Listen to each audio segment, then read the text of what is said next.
Hebreus capítulo 6, nós vamos ler do versículo 4 até o versículo 9. Esse vai ser tanto o ponto de partida como o trilho da nossa conversa hoje à noite.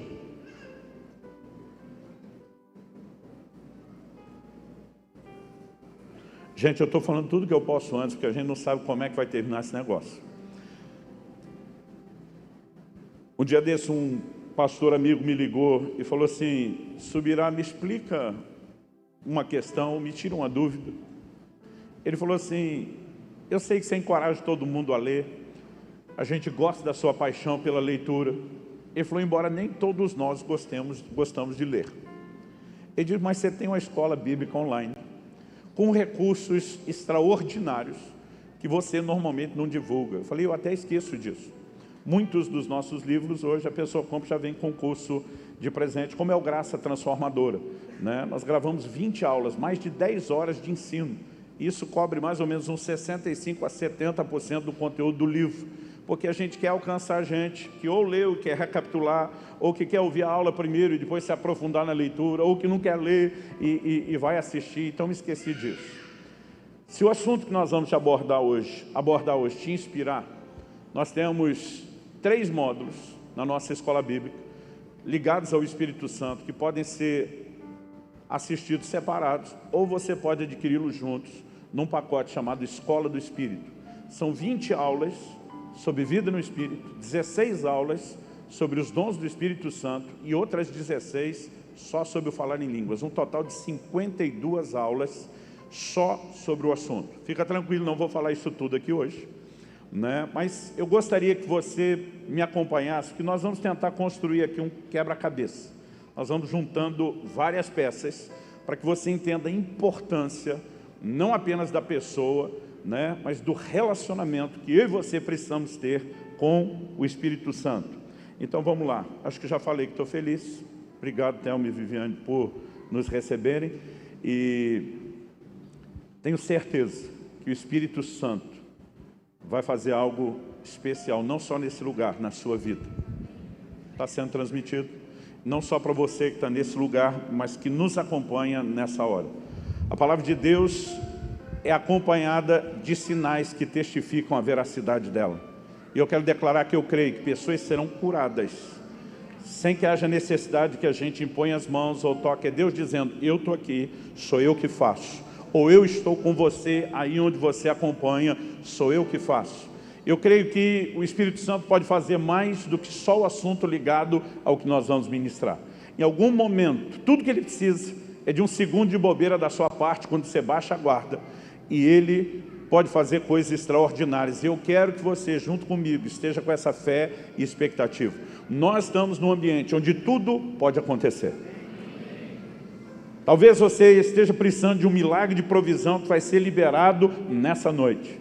Eu já tive pessoas, né, dizendo: pastor, na hora que o senhor falava, eu olhei no relógio e depois eu soube que aconteceu exatamente aquela hora.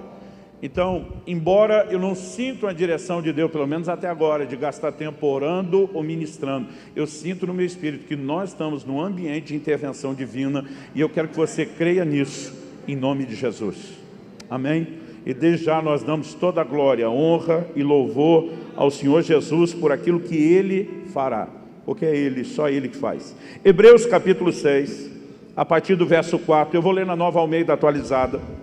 O texto sagrado diz assim: é impossível, pois, que aqueles que uma vez foram iluminados, provaram o dom celestial, se tornaram participantes do Espírito Santo, provaram a boa palavra de Deus e os poderes do mundo vindouro e caíram, sim, é impossível outra vez renová-los para arrependimento, visto que, de novo, estão crucificando para si mesmos o Filho de Deus e o expondo à zombaria. Algumas versões usam a palavra ignomínia ou desonra pública. Verso 7. Porque a terra que absorve a chuva que frequentemente cai sobre ela e produz plantas úteis para aqueles que a cultivam, recebe bênção da parte de Deus. Mas, se produz espinhos e ervas daninhas, é rejeitada, está perto da maldição, e o seu fim é ser queimado. Quanto a vocês, meus amados, ainda que falemos desta maneira, estamos certos de que coisas melhores os esperam, coisas relacionadas com a salvação. Eu quero chamar a sua atenção em especial para esse versículo 9. A versão revisada de Almeida diz: mas de vós, ó amados, esperamos coisas melhores e que acompanham a salvação, ainda que assim falamos. A paráfrase, a mensagem, apresenta esse verso 9 assim: amigos, estou certo de que isso não acontecerá com vocês. Tenho os melhores pensamentos a respeito de vocês. Eu quero tomar essa expectativa externada pelo autor. De vós esperamos coisas melhores. Ou, como a Nova Almeida que eu li diz, as coisas melhores esperam vocês. E na verdade dizer que mais do que uma expectativa de quem escreveu a epístola aos Hebreus, isso na verdade externa o coração de Deus. E há duas formas de olharmos para esse texto. A primeira, que eu vou tratar em segundo lugar, é sempre quando eu e você levamos em conta o contexto específico daquilo que está sendo dito, a quem foi escrito, por que foi escrito, né, em qual contexto.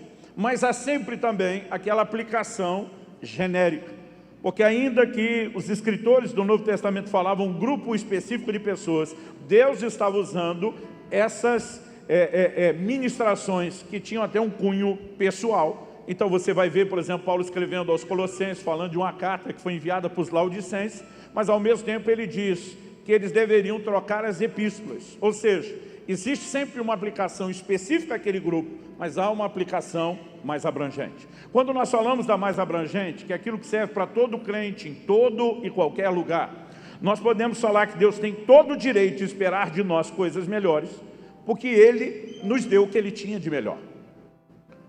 Em Filipenses, no capítulo 1, o apóstolo Paulo escreve, ele diz no verso 27, que nós devemos viver de modo digno da vocação com que fomos chamados. Deus que deu o que Ele tinha de melhor, Jesus. E podemos entender isso que Paulo em Romanos 8,32 diz: se Deus não poupou, nem mesmo ao seu próprio Filho, antes o entregou por amor de nós, como não nos dará juntamente com Ele todas as coisas? Em outras palavras, Paulo está dizendo, se Deus deu Jesus, Ele faz qualquer loucura por você, crente. Porque Ele expressou, Ele entregou o que Ele tinha de melhor, o seu próprio Filho. Agora, ninguém faz nenhum investimento sem esperar retorno. E muitas vezes Deus vai usar essas figuras de linguagem. Em Mateus 21, por exemplo, o Senhor Jesus compara o reino de Deus a uma vinha que foi arrendada a um grupo de lavradores. Mas o dono da vinha esperava retorno, receber os frutos. Porque ele não recebeu os frutos daquele primeiro grupo de lavradores, ele tira a vinha deles e os entrega ao segundo grupo de lavradores. A própria parábola é autoexplicativa. A Bíblia diz que os judeus entenderam que era deles que Jesus falava. Eles eram o primeiro grupo de lavradores. O reino de Deus lhes foi entregue, mas eles não entregaram os frutos. O dono da vinha enviou seus servos para cobrar, uma alusão aos profetas. Aqueles de quem Jesus, quando chora sobre Jerusalém, diz: Jerusalém, Jerusalém, que mata e apedrejas os profetas que a ti são enviados. Mas ele diz, por último, eu vou enviar meu filho, a meu filho terão respeito. Mas Jesus, antecipando o que fariam com ele, diz, mas eles decidiram, vamos matar o filho do dono da vinha. E aí Jesus conclui a parábola perguntando, o que fará o dono da vinha? Eles mesmos responderam, fará perecer miseravelmente esses maus, entregará a vinha a outro grupo de lavradores que deu seus frutos. Jesus disse, exatamente. E aí ele estava falando da igreja dos gentios, que seria levantada para entregar os frutos que a nação de Israel não havia entregue. Nós precisamos entender que nenhum agricultor planta por hobby ou diversão. Ninguém investe na bolsa de valores como terapia ocupacional. Todo investimento é feito esperando retorno. E Deus também fez o investimento esperando o retorno. Em Isaías 53 nós lemos uma profecia messiânica que diz acerca de Cristo, Ele verá o fruto do penoso trabalho da sua alma e ficará satisfeito.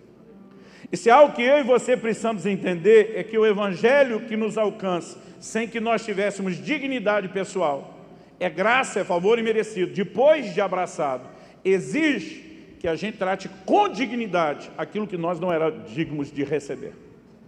Então, quando a Bíblia diz viver de modo digno do evangelho, não é faça por merecer. Nós recebemos o que não merecíamos, mas devemos honrar aquilo que nós recebemos. E se há um entendimento que toda pessoa que se converteu precisa ter, é a responsabilidade de corresponder com o investimento de Deus na sua vida. Então, quando o autor diz, de vós, amados, esperamos coisas melhores, ele nos mostra que a vida cristã é progressiva. E não importa o quanto você cresceu, o quanto você avançou, quanta experiência extraordinária você já pode ter tido com Deus, tem espaço para melhorar.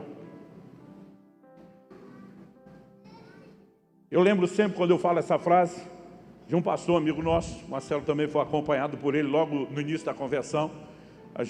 O Ailton, gentilmente sempre chamava ele de baiano. E a gente dizia para ele, e aí baiano, tudo bem? Ele dizia, tudo bem, mas tem espaço para melhorar. Até hoje assim.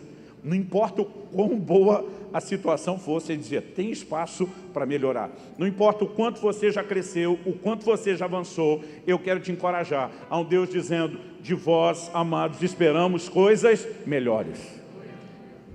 Agora, esse é o sentido geral. Quando eu e você olhamos para aquilo que foi escrito a esse grupo de irmãos, há um contexto. E foi por isso que nós começamos a ler lá no versículo 4, em vez de ler direto só o versículo 9. Ele começa a falar de um grupo de crentes que tropeçou, que falhou na fé. E eu sei que há pessoas que tentam dizer, não, se caíram é porque não tiveram uma experiência legítima. E minha resposta normalmente é, faça-me o favor. O texto diz que era impossível renová-los para arrependimento. Então isso significa que eles tiveram arrependimento genuíno. A dificuldade agora seria renová-los para o arrependimento que eles já tinham experimentado. O texto diz que eles foram iluminados, verso 4. Iluminados significa não só que a luz de Cristo resplandeceu nas trevas da vida deles, mas no Novo Testamento, num consenso geral, a expressão iluminado fala de revelação. Ou seja, não foram expostos a um evangelho mal pregado. Eles receberam entendimento do alto a respeito do que ouviram.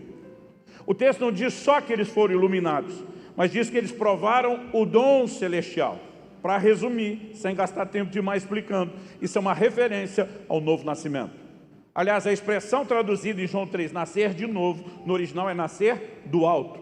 E o novo nascimento é um dom, é uma dádiva celestial. Mas em vez de gastar tempo provando isso, eu vou logo para outra característica. Se tornaram participantes do Espírito Santo. Jesus diz em João 14 para os seus discípulos, acerca do Espírito Santo, o Consolador que ele enviaria, e diz o qual esse mundo não conhece, nem o pode receber. Ou seja, quem não é de Cristo não tem acesso, não pode recebê-lo. Agora, em Romanos 8:9, Paulo diz, se alguém não tem o Espírito de Cristo, esse tal não é dele. Então, quem não é dele não pode ter, e quem é dele tem que ter. Não tem meio termo. Se o texto está dizendo que se tornaram participantes do Espírito Santo, não dá para dizer que não houve conversão. Mas não para aí. O texto diz que eles provaram os poderes do mundo vindouro, e diz primeiro que provaram a boa palavra de Deus. A expressão provaram aí, ela dá o sentido de saborear, como se faz com alimento. A tradução espanhola de Reina Valera diz, degustaram a boa palavra de Deus. Isso significa que não apenas foram evangelizados, mas foram submetidos a um processo de instrução e discipulado, foram alimentados na palavra de Deus. Eu não consigo olhar para esse grupo de irmãos e concordar com quem diz não tiveram uma experiência genuína. Aliás, quando chega em Hebreus capítulo 10, o autor fala daqueles que calcaram os pés ao Filho de Deus, profanaram o sangue da aliança com o qual foram santificados e ultrajaram o Espírito da graça. Como alguém pode ser santificado com o sangue de Jesus, mas não ter tido uma experiência de conversão? E o texto diz que eles não apenas caíram, e aqui nós vamos mexer no que na teologia a gente chama de terreno pantanoso, mas não apenas caíram, mas caíram a tal ponto de se tornar impossível serem renovados para arrependimento. Então a Bíblia fala não apenas da possibilidade de queda, mas de alguém que pode cruzar uma linha sem volta. Difícil é muitas vezes determinar onde está a linha, que a linha existe é inquestionável. Já na velha aliança, Deus por meio de Isaías dizia, buscai ao Senhor enquanto se pode achar, invocai-o enquanto ele está perto, que haverá um momento onde ele não mais poderá ser achado e ele pode não mais estar perto. Jesus falou de gente que blasfema contra o Espírito Santo e não haverá perdão para ele nem nesse mundo, nem no vindouro. É lógico que nós não estamos falando de um desviado qualquer, ou o que eu chamaria do desviado normal. Pastor, o que o senhor quer dizer com isso, com desviado normal? Bom, nós temos no Brasil éramos no último censo, há 11 anos atrás, 40 milhões de evangélicos. Acredita-se que hoje a gente seja no mínimo 50. Alguns empolgados, antes de sair o próximo censo, estão falando de 60 milhões de evangélicos. Vamos ficar com uma estimativa conservadora de 50 milhões. Tem uma estatística que ela permanece de pé desde antes de sermos 30 milhões. Que para cada um crente firme, nós temos em média um desviado. Quem prega o evangelho o tempo todo, encontra em todo lugar gente desviada. Um para um. Isso significa que se somos 50 milhões, poderíamos ser 100. É um número alarmante. Esse número me mostra que a maior dificuldade da igreja brasileira não é o evangelismo, é a consolidação dos frutos. E quando eu vejo um texto como esse, falando de gente que tem experiência, mas se perde no caminho, não tem como o meu coração, e não é apenas porque sou pastor, porque sou crente, não tem como o meu coração não apertar. E a gente não usa isso para assustar os outros. A gente olha para essa argumentação bíblica e a gente entende que isso deve ser dito e falado, porque senão Deus não teria abordado na Escritura, para que isso produza temor e seriedade na vida do cristão. Não para que haja em nós o medo de interromper o processo, mas para que a gente se posicione para que isso não aconteça. Agora, quando nós entendemos esse desenho, ele está falando de gente que caiu, e caiu feio. É depois de falar do grupo que caiu, mas se dirigindo a um que está de pé, que ele diz: de vós, amados, esperamos coisas melhores. Do que ele está falando? Ele está falando desse grupo que caiu, apresentaram coisas essenciais à vida cristã. Arrependimento, que não podiam ser renovados, mas já tinham experimentado. Foram iluminados, revelação. Passaram pelo novo nascimento, se tornaram participantes do Espírito Santo, provaram a boa palavra de Deus, provaram os poderes do mundo vindouro. No início do meu ministério pastoral, eu achava que se um crente tivesse tudo isso, estava garantido. Eu dizia para Deus, muita gente veio para a igreja e nunca arrependeu da vida que teve. Eu dizia, alguns vieram, foram conscientizados simplesmente na sua mente, mas nunca tiveram uma revelação do Evangelho. Eu dizia para Deus, tem gente que não nasceu de novo dentro da igreja. Mas tem gente que nasceu de novo, mas não entende o que é ser participante do Espírito Santo. Não se envolve com a palavra para ser alimentado por ela. E aí, talvez a maioria não sabe o que é viver o sobrenatural e provar os poderes do mundo vindouro. E eu pensava que se um crente tivesse isso tudo, eu dizia, esse está garantido. De acordo com esse texto, essa turma tinha isso tudo e não estavam garantidos. Quando o autor está dizendo, de vós, amados, esperamos coisas melhores, ele basicamente está falando para o grupo que está de pé. Eu espero que vocês vão além do arrependimento, além de serem iluminados, além de nascerem de novo, além de se tornarem participantes do Espírito Santo, além de provarem a boa palavra de Deus e os poderes do mundo vindouro. Significa que essas coisas não são importantes? Claro que são. Elas são essenciais, mas eu quero te dizer que elas não são suficientes para quem quer terminar a carreira. Eu não sei você, mas eu vivo em função de uma frase. O dia que eu atravessar os portais da glória e ouvir da boca do meu Senhor Jesus, servo bom e fiel, entra. Eu vivo em função dessa frase. Paulo fala de pessoas que naufragaram na fé. Qual é a alegoria? Alguém entrava num navio atracado num porto com a ideia de fazer uma jornada que tinha que finalizar em outro porto onde ela desceria em segurança. Mas o naufrágio significava não só que a jornada não era terminada, mas que as pessoas se perdiam no processo. Quando ele fala de pessoas que naufragaram na fé, ele está dizendo de gente que aborta o processo antes de terminar. Não faria sentido Paulo dizer, combati o bom combate, encerrei a carreira e guardei a fé, se a fé não precisasse ser guardada.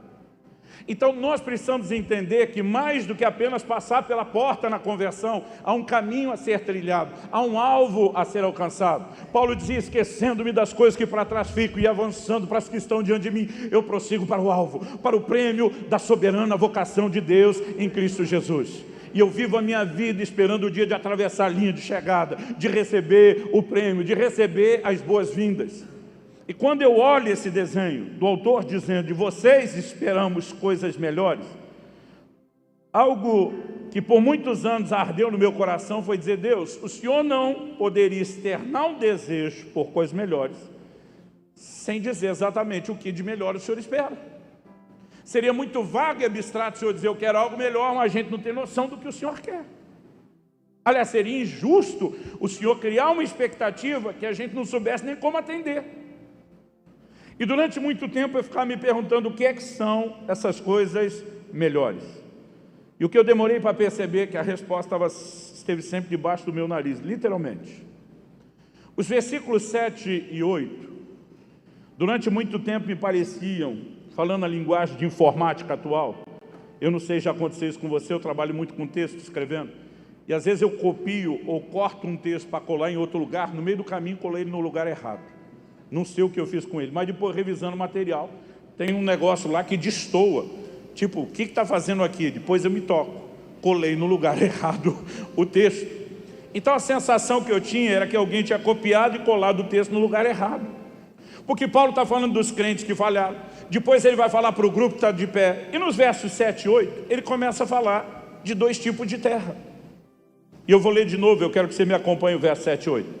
Ele diz, porque a terra que absorve a chuva que frequentemente cai sobre ela, e produz plantas úteis para aqueles que a cultivam, recebe bênção da parte de Deus. Mas, se produz espinhos e ervas daninhas, é rejeitada, está perto da maldição, e o seu fim é ser queimado.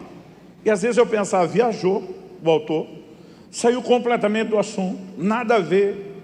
O que demorou para eu perceber é que no meio disso tudo ele apresenta uma alegoria, uma ilustração, uma parábola, chame como você achar melhor. Ele está falando de crente ruim que caiu, ele está falando de crente bom que está de pé, de quem espera coisas melhores.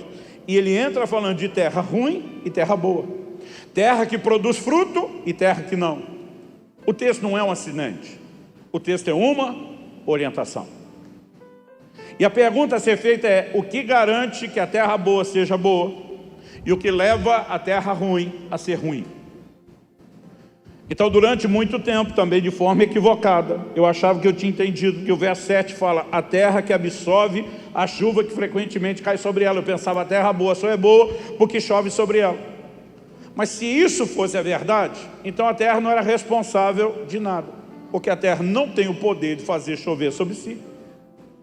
Então uma terra teria sido privilegiada, a outra terra, diferente da primeira, teria sido, na verdade, vítima de algo que não estava no seu poder oferecer. Mas quando você pensa no assunto da chuva, seja no plano natural ou no espiritual, você não vai encontrar uma linguagem de Deus escolhendo sobre quem vai chover e sobre quem não. Jesus diz no Sermão do Monte que Ele faz sair o sol e cair a chuva sobre justos e injustos. Nem no natural Ele faz distinção sobre quem chove e quem não chove, e nem no espiritual.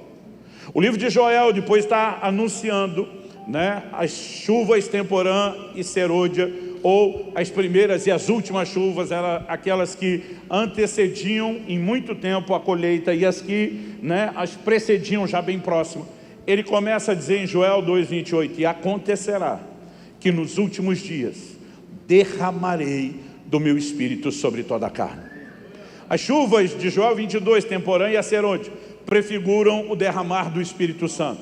Mas na hora que Deus anuncia o derramar da chuva, Ele diz, vai ser sobre toda a carne. Deus não diz, vou derramar sobre uns sim e outros não. Deus não diz, vou derramar do meu Espírito só sobre os crentes bons das igrejas boas. Ele não fez distinção, Ele diz, sobre toda a carne. Porque uma distinção que nós temos que fazer é que se alguém que não é crente não pode participar do Espírito Santo, no sentido de tê-lo dentro de si, vivendo, habitando dentro de si, nós não podemos achar ou deduzir que alguém se converteria sem a obra do Espírito Santo. Jesus diz que é Ele que convence do pecado, da justiça e do juízo. Tito 3,5 fala do lavar, da regeneração do Espírito Santo, ou seja, não tem nem arrependimento, nem novo nascimento, que são as coisas que precedem a habitação do Espírito, sem a obra do Espírito. Então, ainda que Ele não habite nas pessoas, sem o agir do Espírito Santo, ninguém se converteria. Então Deus está dizendo, vou derramar sobre toda a carne. Não há nenhum indício na Bíblia de que Deus está escolhendo um para ser frutífero e outro não. Então, se o segredo não é sobre quem chove ou quem não chove, qual seria? O que eu demorei para perceber é que o versículo 7 diz, a terra que absorve a chuva que cai sobre ela. Outra tradução diz, a terra que embebe a chuva que cai sobre ela. Uma terceira tradução no português diz, a terra que retém a chuva que cai sobre ela. Se Deus vai chover sobre todo mundo, a diferença entre uma terra e outra não é marcada por presença ou ausência de chuva, mas por reter ou não reter a chuva que é derramada sobre ela. Pastor Luciano, o que é a chuva? É o maior investimento de Deus para que a terra frutifique. Gente, é impressionante. Você pode pegar uma terra de um lugar seco, árido, daquela que está toda partida, e se vem a chuva abundante, daqui a pouco as ervas estão brotando. Porque a chuva tem um poder extraordinário para essa frutificação. E assim como no natural a chuva é o maior investimento que Deus fez para a frutificação, eu e você precisamos entender que no plano espiritual não é diferente. Se por um lado o Espírito Santo é quem nos leva a Cristo, por outro, João Batista, quando aponta para Jesus, diz: Ele vos batizará no Espírito Santo. É interessante essa dinâmica. O Espírito Santo te traz a Cristo. Quando você encontra Cristo, Cristo te mergulha no Espírito Santo. Porque eu e você precisamos entender que não há vida cristã sem uma obra do Espírito Santo no íntimo, na vida pessoal de cada um de nós. Agora, algo que nós precisamos entender é que nós não estamos falando do que Deus derrama do Espírito Santo sobre nós. O destaque aqui é: nós vamos reter o que o Espírito Santo está nos dando ou não? O início do meu ministério era marcado até por um direcionamento de Deus só com reuniões de avivamento. Então nós passávamos nos lugares, era mesmo para botar fogo, levar o povo a ser batizado do Espírito Santo, ser cheio, vamos orar por cura, por milagre. E eu ficava impressionado, porque a gente voltava em muitas dessas igrejas num intervalo de 2 a 3 meses. E às vezes eu voltava e perguntava ao pastor: cadê fulano? O camarada que foi liberto, já foi salvo, no mesmo dia foi curado, batizado do Espírito Santo, arrebatado, teve visão. Às vezes o pastor olhava para mim e dizia: não está mais na igreja, desviou. Eu dizia: o quê? Como desviou? Então, antes mesmo de ir para o ministério pastoral, se tinha algo que incomodava o meu coração, era ver alguém que abortava o processo divino. E eu dizia: Deus, o que é que nós precisamos fazer para ajudar as pessoas a entender o que é necessário? Um dia alguém me perguntou: pastor Luciano, se o senhor tivesse assim a oportunidade da sua vida de pregar uma mensagem, fosse transmitida via satélite para o mundo todo, tradução simultânea para todos os crentes do mundo. Eu falei: você está falando de crente ou da oportunidade de pregar o evangelho? Ele falou: não, crente. Ele falou: foco crente. Que mensagem você pregaria? Eu pensei um pouquinho e falei: tudo isso, todo esse drama você fez para perguntar o que eu acho que é mais importante.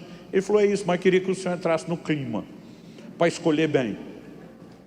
E se eu tivesse uma oportunidade dessa, daquela que falasse: é a oportunidade da minha vida, e eu tivesse que escolher por mim mesmo, não por direção de Deus, eu falaria exatamente o que eu vou falar para vocês hoje.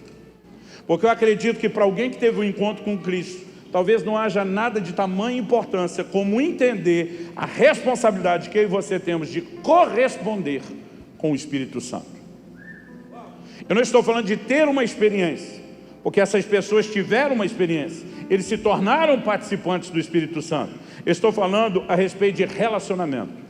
Aliás, deixe-me convidar você para abrir a sua Bíblia comigo em 2 Coríntios, no capítulo 13 e no versículo 13. Algumas versões vão ter um versículo 14 que outras não têm. Então você pode abrir no último versículo do último capítulo de 2 Coríntios, seja o 13:13 ou 13:14. O texto sagrado diz assim: a graça do Senhor Jesus Cristo e o amor de Deus e a comunhão do Espírito Santo estejam com todos vocês. Na sua Bíblia aparece a palavra comunhão do Espírito Santo, sim ou não?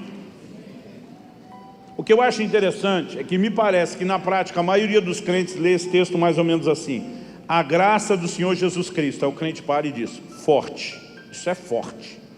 Porque ele lembra de Efésios 2, 8 e 9, pela graça sois salvos mediante a fé. Ele disse: se não fosse a graça eu estava mais do que perdido, totalmente lascado. Ele diz: esse negócio é forte, importante, isso é vital. Aí ele continua e lê: o amor de Deus, para e diz: forte também. Porque ele lembra de João 3,16, Deus amou o mundo de tal maneira que deu seu Filho unigênito. Ele disse: se não fosse o amor de Deus, eu estava perdido, totalmente lascado, forte. Mas ele lê o fim do versículo: e a comunhão do Espírito Santo. Eu imagino ele pensando: o que quer que seja isso, não deve ser importante, esteja com vocês. Porque eu acho que a maioria pensa que não é importante. Porque se entendêssemos a importância, a gente falava mais sobre isso, pregava mais sobre isso, ensinava mais sobre isso, cantava mais sobre isso. Mas pensa num assunto que não é desenvolvido como deveria. Aliás, a gente lê e simplesmente não dá muito valor. Mas eu ouso dizer para você aqui hoje que a comunhão do Espírito Santo é tão necessária à vida do crente quanto a graça de Jesus e quanto o amor do Pai. Nós precisamos entender o que existe por trás disso. Quando alguém se converte, ela tem uma experiência de receber a palavra de Deus, mas não somente isso. Em Efésios, no capítulo 1, nos versículos 13 e 14, o verso 12 termina falando de Cristo, e o verso 13 de Efésios 1 começa sendo nele. Então nele aqui é em Cristo. Nele também vocês, depois que ouviram a palavra da verdade, o evangelho da salvação, tendo nele também crido, receberam o selo do Espírito Santo da promessa. O Espírito é o penhor da nossa herança, até o resgate da sua propriedade, em louvor da sua glória. Essa palavra penhor significa garantia. O Espírito Santo foi chamado por Jesus de o ajudador, mas ele é apresentado não apenas como alguém que nos auxilia no caminho, mas como uma espécie de garantia de que aquilo que foi começado tenha a sua conclusão. O problema é que nós temos um entendimento equivocado a respeito do que é o selo do Espírito. Alguns de nós achamos que é uma obra automática que ele faz. Outros de nós relacionamos isso com uma experiência e tentamos colocar isso na linha do tempo. Então, durante muitos séculos, as igrejas tradicionais nunca questionaram, nunca discutiram que, em termos de um pensamento, de uma linha cronológica, o selo do Espírito é recebido no momento do novo nascimento. Porque o texto aqui diz: depois que ouviram a palavra da verdade, o evangelho da salvação, e tendo nele crido, a gente ouve, a fé vem por ouvir, a gente crê, o novo nascimento, a experiência de salvação acontece, o Espírito Santo, ou o selo do Espírito foi dado. Então, isso nunca foi questionado. Até que o movimento pentecostal rompeu no mundo. Na virada do século XIX para o século XX, nós tivemos um movimento de Deus que varreu o mundo todo. Depois de muitos séculos, onde quase não se viam as manifestações do Espírito Santo, os dons, as operações de poder, o Espírito Santo passou a ser derramado de uma forma extraordinária sobre a terra. Então há focos de avivamento, como o chamado movimento da Rua Azusa, no início dos anos 1900. Mas essa obra alastrou, pegou fogo, incendiou o mundo. E de repente os pentecostais, pela primeira vez, começaram a questionar o entendimento do que era o selo do Espírito. Eles diziam: o selo do Espírito não acontece na hora do novo nascimento. Eles diziam: porque tem muito crente nascido de novo desviando. E se o Espírito Santo é selo e garantia, como é que o cara se perdeu? E aí eles criaram uma experiência, para mim, muito mais baseada na experiência do que fundada na palavra de Deus. Eles criaram uma definição de que o selo do Espírito não acontecia na hora da conversão, mas no batismo no Espírito Santo. Tanto que até hoje, no meio pentecostal, e eu não falo isso com desdém, respeito muito os nossos irmãos, aprendo mais no meio deles, até hoje, a expressão ser selado é sinônimo de ser batizado do Espírito Santo. Tantos foram selados na campanha de avivamento, porque eles transferiram o selo da conversão, o batismo no Espírito. Qual o problema dessa definição? É que não precisou de muitos anos para que o argumento que eles usaram para mudar a cronologia se virasse contra eles.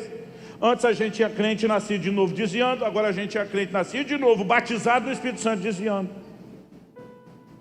E as pessoas ficam discutindo sobre a linha do tempo, porque talvez elas não entenderam o que é o significado desse selo, dessa garantia. E aí que eu quero que você entenda, junto com o conceito do selo, o que é essa interação com ele. Porque o nosso problema é pensar em termos de experiências na linha do tempo. Então deixa eu te dar uma ilustração. Hoje, dia 24, hoje é 24, né? Hoje, dia 24 de novembro de 2021, eu completei exatos 17.871 dias de vida. Ou seja, estou há quase 18 mil dias nesse planeta. Você não tem que fazer as contas, eu faço 49 em dezembro. Por que eu estou falando disso?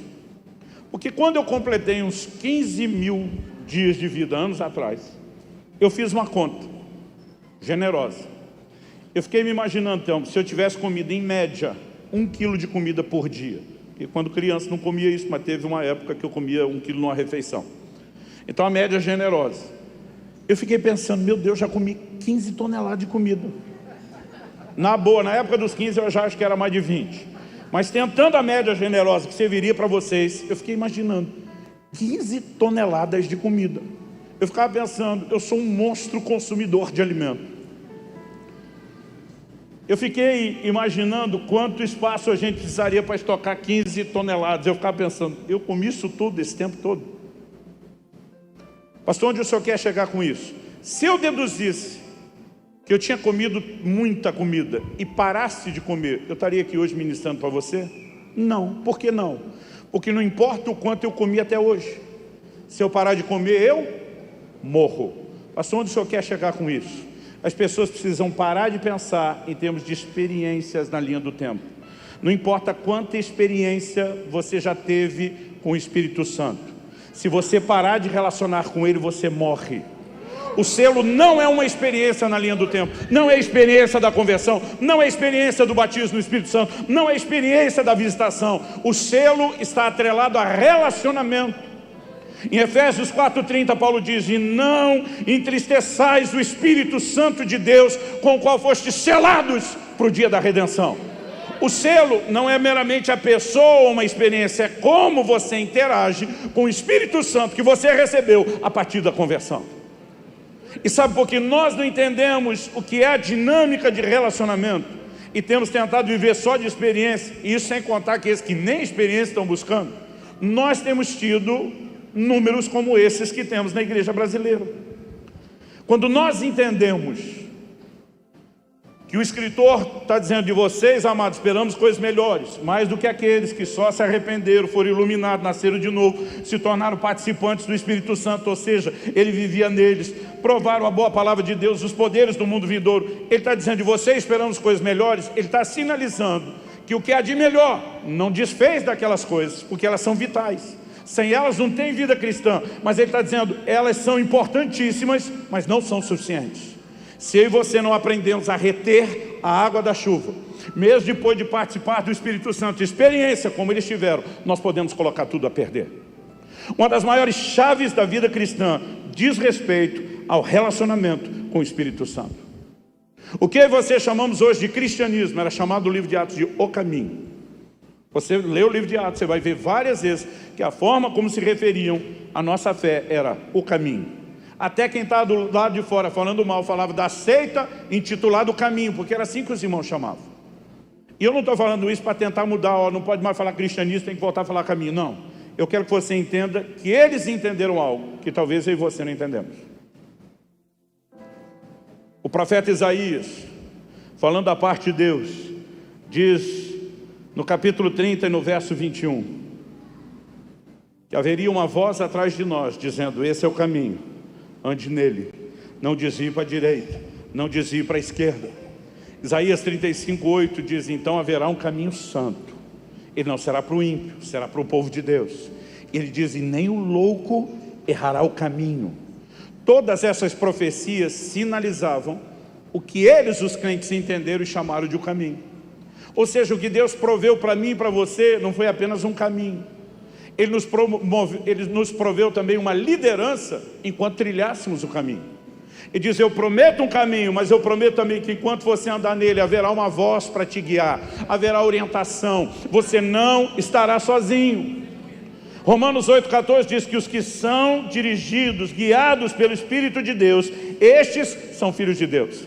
A palavra ali traduzida, dirigido ou guiado, ago, tem como um dos seus significados ser tomado pela mão e conduzido até o destino final. Quando eu completei 7 anos de idade, entrei na época era a primeira série, hoje é o 2º ano do ensino fundamental. Eu estava apavorado que eu deixei de estudar numa pré-escola perto de casa e agora eu estudar numa escola distante. Na minha cabeça eu achava que aquilo era uns 3, 5 quilômetros de casa. Voltei um dia desse, depois de adulto, mostrar para minha esposa e meus filhos o lugar onde eu me criei, a escola onde estudei. Quando eu fiz o caminho, deu 900 e poucos metros, não fechou 1 quilômetro. Eu dizia, meu Deus, era tão longe.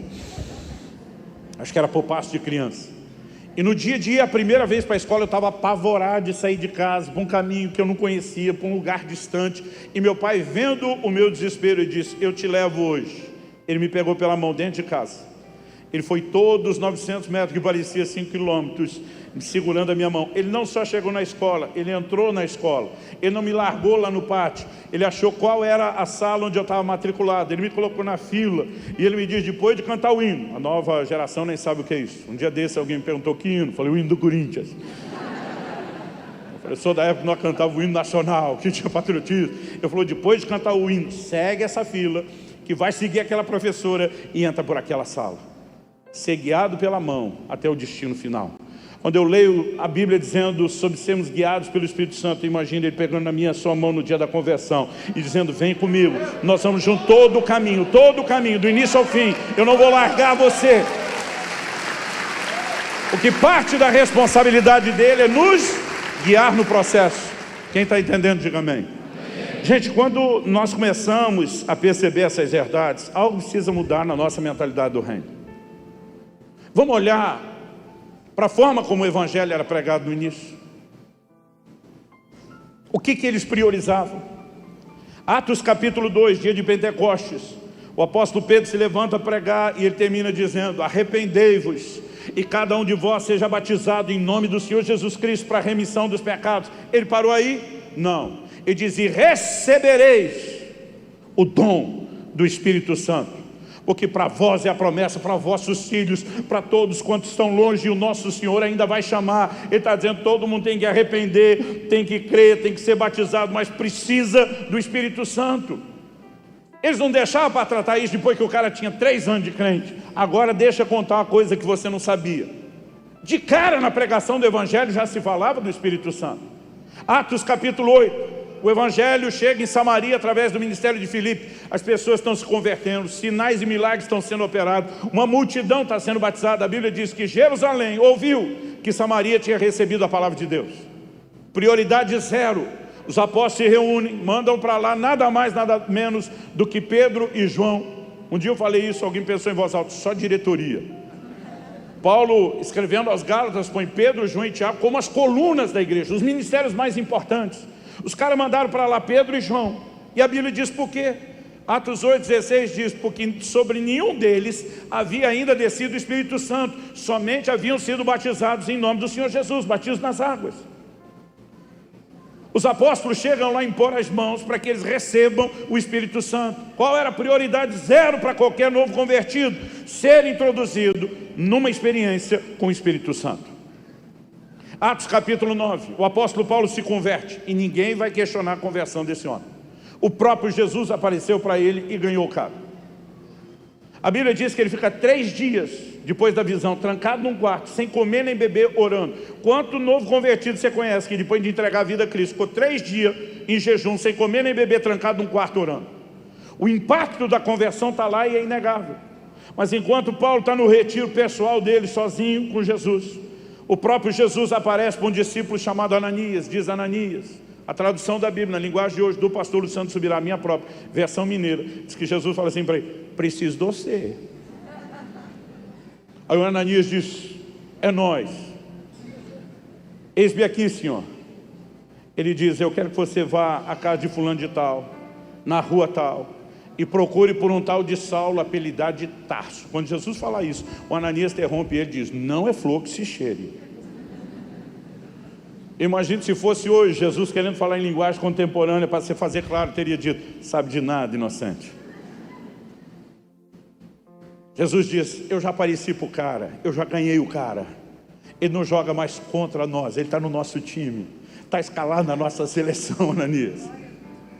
Mas Jesus diz, eu preciso que você vá até lá, e impõe as mãos sobre ele, para que 2 coisas aconteçam. Primeiro, que ele volte a ver. Segundo, que ele seja cheio do Espírito Santo.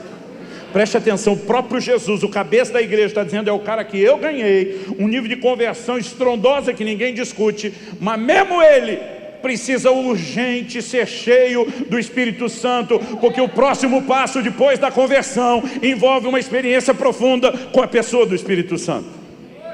Dá para entender o quão sério o assunto? Quando Pedro prega na casa de Cornélio e volta em Jerusalém, Atos 11 diz que o povo estava com pedra na mão esperando ele. Começa a dizer porque o judeu não podia se misturar com os gentios pela lei de Moisés. Você entrou em casa de gentios, comeu com eles, ele diz, gente, fui, o que Deus me deu uma visão. Um anjo apareceu para o cara que disse onde eu estava, mandou chamar. E quando eu estava lá pregando o evangelho, caiu sobre eles o Espírito Santo, como também sobre nós no princípio. Quando ele fala isso, acabou a confusão. A Bíblia diz, todo mundo começou a glorificar a Deus e dizer, de fato, Deus concedeu vida eterna aos gentios. Eles sabiam, se o Espírito Santo foi derramado dessa forma, está selado, sacramentado, tudo aquilo que Deus está fazendo. Atos 19, Paulo vai pregar o evangelho em Éfeso, encontra um grupo que se intitula de discípulos. Primeira pergunta que Paulo faz para eles, a primeira do checklist, isso tem que comunicar a importância. Paulo olha para eles e diz, recebestes vós o Espírito Santo quando crestes? Os caras do lado de cá respondem para o Paulo, nós nem ouvimos falar que exista Espírito Santo. Parece os crentes de muita igreja hoje. Paulo do lado de cá, quando ouve essa resposta, diz, no que é que vocês foram batizados? O que é que Paulo está perguntando quando sabe que eles não sabem que o Espírito Santo existe? No que é que foram batizados? Para mim ele está dizendo, eu não reconheço um evangelho que os levaria a Cristo sem introduzi-los no encontro com o Espírito Santo. Então vamos checar o que exatamente pregaram para vocês. No que é que vocês foram batizados? Os caras do lado de cá dizem, não, nós fomos batizados no batismo de João, o Batista. Agora seria a vez do Paulo dizer, sabe de nada, inocente. E de João Batista veio pregando o batismo de arrependimento, anunciando o Cristo que viria. E disse que quando o Cristo viesse, ele batizaria com o Espírito Santo e com fogo. O Cristo já veio, já instituiu o batismo dele. Gente, o negócio andou, vocês estão por fora. Vamos começar tudo de novo. Paulo os leva, os batiza nas águas em nome do Senhor Jesus. E a Bíblia diz, sobre cada um deles veio o Espírito Santo e passaram a falar em línguas e profetizar. O que que isso nos mostra? Uma igreja que olhava para as pessoas e dizia, teve um encontro com Cristo, nós sabemos o que é que você precisa para permanecer firme. Quando Paulo e Barnabé saem pregando o evangelho entre os gentios, gente, você tem noção do desafio que era? Porque pregar para judeu pregar para judeu, era relativamente mais fácil. Havia uma base comum de fé. Eles usavam as escrituras que os próprios judeus criam e diziam que as promessas se cumpriram em Cristo. O trabalho deles era argumentar pelas escrituras que aquilo tudo se cumpriu em Cristo. Mas quando você ia evangelizar o outro judeu, não precisava convencê-lo que é o único Deus criador de todas as coisas. Ele sabia disso. Quando o cara se convertia, não precisava explicar que não pode prostituição, que não pode idolatria, porque ele já cria essas coisas. Até o discipulado inicial era mais fácil. Agora, quando eles vão pregar para os gentios, a conversa muda. É como hoje em dia, gente, pregar o evangelho para brasileiro é mais fácil do que pregar lá na Índia. A maioria dos brasileiros, que nós somos um país de cultura cristã, já ouviu falar de Deus, o diabo, céu, inferno, anjo, demônio, certo e errado. E quem não crê que a Bíblia é a palavra de Deus, no mínimo tem a chance de aceitar que ela contenha a palavra de Deus. Agora, vai falar para o hindu, lá na Índia, eu já preguei o evangelho lá, porque a palavra de Deus, e te interrompe, diz que Deus. Você diz, como que Deus? O único Deus vivo e verdadeiro. Eles creem em milhões de deuses. Tudo que você for falar foi relativizado. É por isso que o evangelho lá tem que ser pregado debaixo de sinais, prodígios e milagres, senão não chama a atenção de ninguém. Agora, depois que os caras convertem, pensa no trabalho de discipular. Porque agora você tem que ensinar valores, ó, não pode idolatria nem prostituição. A vida inteira no culto deles teve idolatria e prostituição. Era isso que os apóstolos tiveram que lidar quando o evangelho passa a ser pregado no meio dos gentios. Agora, com isso em mente, que o evangelismo era um trabalho mais árduo, o discipulado nem se fale, tenta pensar comigo o projeto, a estratégia dos apóstolos. Eles chegam numa cidade, pregam o evangelho, juntam um grupo de crentes, dão um gás neles, e aí depois diz, segura a onda aí, que nós vamos pregar o evangelho em outra cidade. E quando eles saíam, não deixava pastor. Atos 14, a obra missionária começa em Atos 13. No fim de Atos 14, a Bíblia diz que eles voltam depois por aquelas mesmas cidades para levantar os primeiros líderes. Quando eles saíram, não tinha liderança.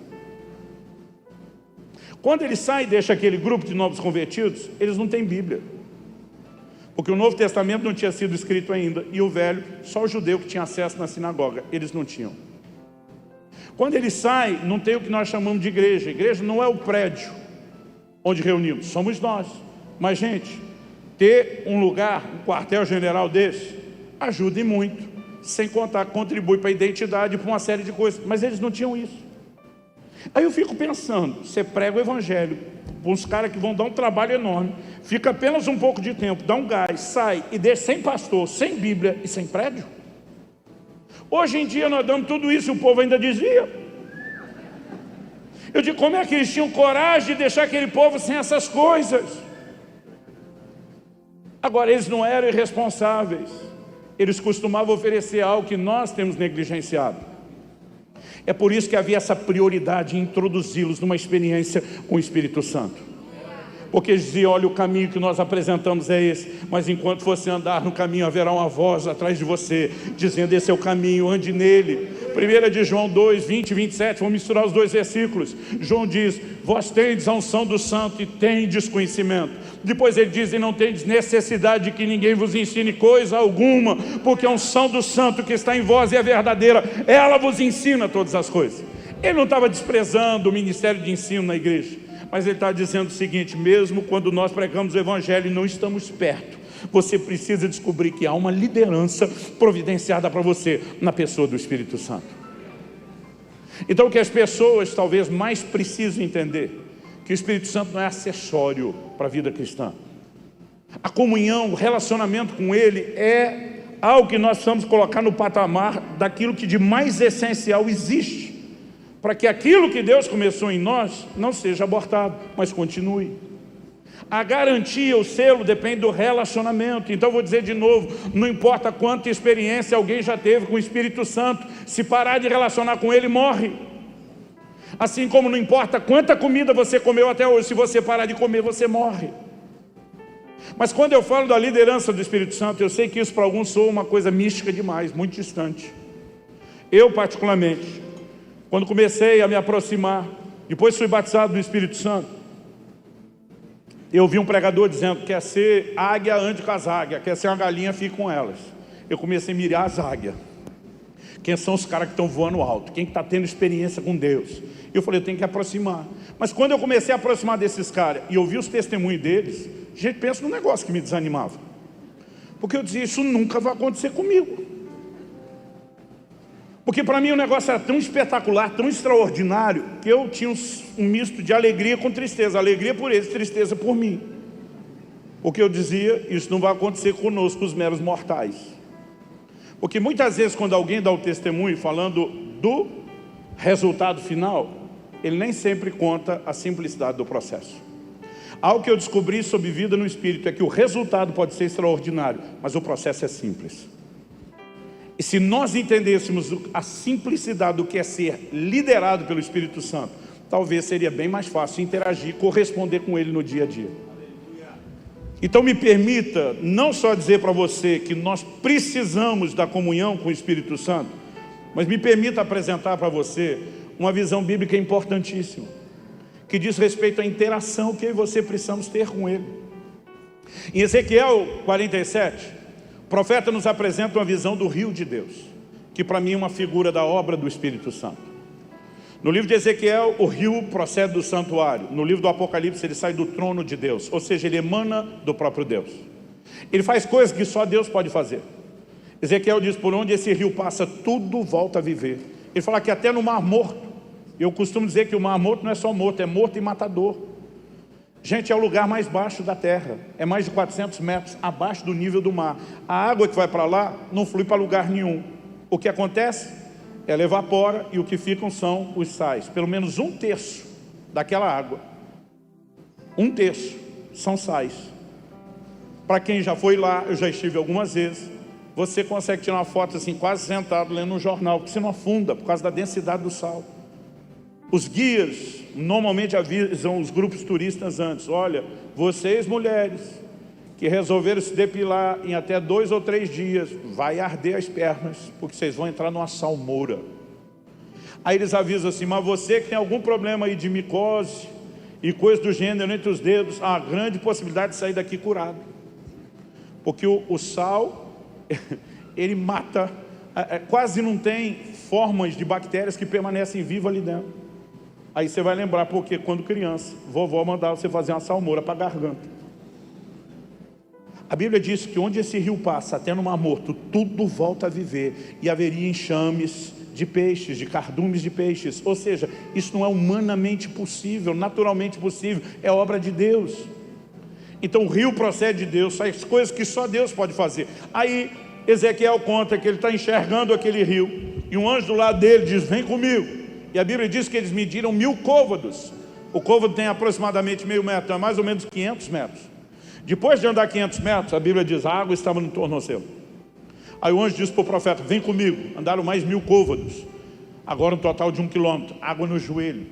Andaram mais 1000 côvados, água nos lombos, acima da cintura. Mas a Bíblia diz que nenhum desses momentos, nenhum dos primeiros 1000 côvados medidos, eles pararam. Por que não pararam? Porque não era hora de parar. Porque não parou nos primeiros 1000 côvados? Já dei a resposta, responde aí para mim. Porque não era hora? Por que não parou nos segundos 1000 côvados medidos? Vamos lá, gente, vocês conseguem fazer melhor. Por quê? Porque não parou nos terceiros 1000 côvados com água no lombo? Agora, quando é que eles pararam? Quando atravessa o rio? Não. A Bíblia diz, quando chegam nas águas profundas, águas para se nadar. Ao que eu e você precisamos entender, que o lugar do meio do seu destino são as águas profundas. Nenhum de nós deveria viver no raso, sabendo que Deus nos chamou para as águas profundas. Agora nós temos um conceito equivocado que significa ser cheio do Espírito Santo. A gente imagina que o cara que andou um pouco só tem água no tornozelo. O que andou mais tem água no joelho. O que andou mais ainda tem água no lombo. Mas a gente pensa em ser cheio do Espírito Santo por medida. Só que João 3,34 diz que Deus não dá o Espírito por medida. Você não recebe o Espírito Santo parcelado, a prestação, até que o tanque esteja cheio. Então, pastor, o que significa ser cheio? Ser cheio na Bíblia significa ser totalmente tomado e preenchido. Mas se o Espírito Santo não é dado por medida, ser cheio não é ter mais do Espírito Santo. Ser cheio é quando o Espírito Santo tem mais de você. E esse processo aqui é uma entrega. Eu fui só até o tornozelo, eu fui até o joelho, eu fui até os lombos, eu fui até as águas profundas. Nós precisamos parar de achar que a obra do Espírito Santo é unilateral e que ele faça tudo sozinho. Tem crente uma vida inteira do lado de fora, não entrou nem na água no tornozelo, e ele está esperando o dia que o avivamento vai vir, como se fosse um enchente. Ele acha que o rio vai encher a vida dele. Ele não entende que ele tem que entrar no rio. O rio está lá o tempo todo. E eu vejo gente reclamando, Deus nunca fez isso. Outro dia um crente falou para mim, chorando, no final do culto, pastor, faz mais de 20 anos que eu sou crente, Deus nunca me deu dom. Eu falei, primeiro não é dão, é dom. Não pode deixar a bola quicando na frente do gaiato, que a gente brinca com isso. Eu falei, segundo, a Bíblia diz que nós temos que procurar com zelo os dons espirituais. Não são os dons que correm atrás de você, é você que tem que correr atrás dos dons. A Bíblia está cheia de ensino sobre isso. Por exemplo, em Romanos 8,26, o apóstolo Paulo diz, o Espírito nos ajuda na fraqueza. A palavra ali traduzida ajuda é um palavrão, no sentido de ser grande. Sunanti lambanomai, no original grego. É a composição de 3 palavras, sun, ante e lambano, que significa, lambano, pegar firme, ante, nós conhecemos a influência dessa palavra nas línguas latinas, contra, e sum, alguma coisa, ou juntamente com. Pegar firme contra alguma coisa, juntamente com alguém. Sum é a raiz, ou sim, que pronuncia a raiz da palavra sinergia, que fala de trabalho conjunto. Essa palavra é traduzida como trabalho conjunto. No português, quando a gente fala de ajuda, ajuda pode indicar trabalho conjunto ou substituição. Supondo que esse púlpito fosse pesado, o que não é, que hipoteticamente eu precisasse movê-lo, e de repente eu dissesse, Marcelo, você pode me ajudar? O meu pedido de ajuda é dúbio. Eu posso estar pedindo para ele segurar outra ponta do peso, e a gente fazer junto. Eu posso estar dizendo, enquanto eu faço outra coisa que eu estou atarefado, faz para mim, aí seria substituição. A palavra que Paulo escolhe cirurgicamente não admite substituição, é trabalho conjunto. Ou seja, é o Espírito Santo pegando a outra ponta do peso. Ele, junto comigo, contra alguma coisa, é trabalho conjunto. Então o que nós precisamos entender na vida cristã é que sozinho você não faz nada, mas o Espírito Santo também não faz nada no seu lugar sem você. A chave da vida cristã é a interação. Se isso não fosse verdade, faria sentido a expressão de Paulo aos Tessalonicenses, 1 Tessalonicenses 5,19, não apagueis o Espírito. O que ele quer dizer com isso? Que existe um botão dotado de alta tecnologia espiritual, que se alguém entender onde é apertar, puff, o Espírito Santo deixou de existir? Claro que não. Ele está falando da obra do Espírito Santo como algo semelhante a um fogo. Se você alimenta, ele acende. Se você não alimenta, apaga.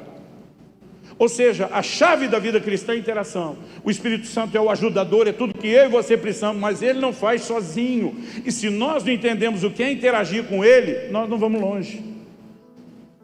Quem está entendendo, diga amém. Agora vamos imaginar a visão de Ezequiel. Quando o cara entrou um tanto, se entregou só no nível, água no tornozelo. Tem o que se entregou um pouco mais, água no joelho. Tem o que se entregou mais ainda, água nos lombos. Cada um desses, embora tenha entrado mais no rio, enquanto estão no lugar que dá pé, eles se governam. Enquanto estão pisando no chão e dizem, eu ando para cá, eu ando para lá, eles estão no controle. Agora, quando eu e você chegamos nas águas profundas, que o pé não toca mais lá, não é você que se governa, o rio assume o controle. É ele que te carrega. A plena liderança do Espírito Santo tem a ver com total entrega, com total rendição.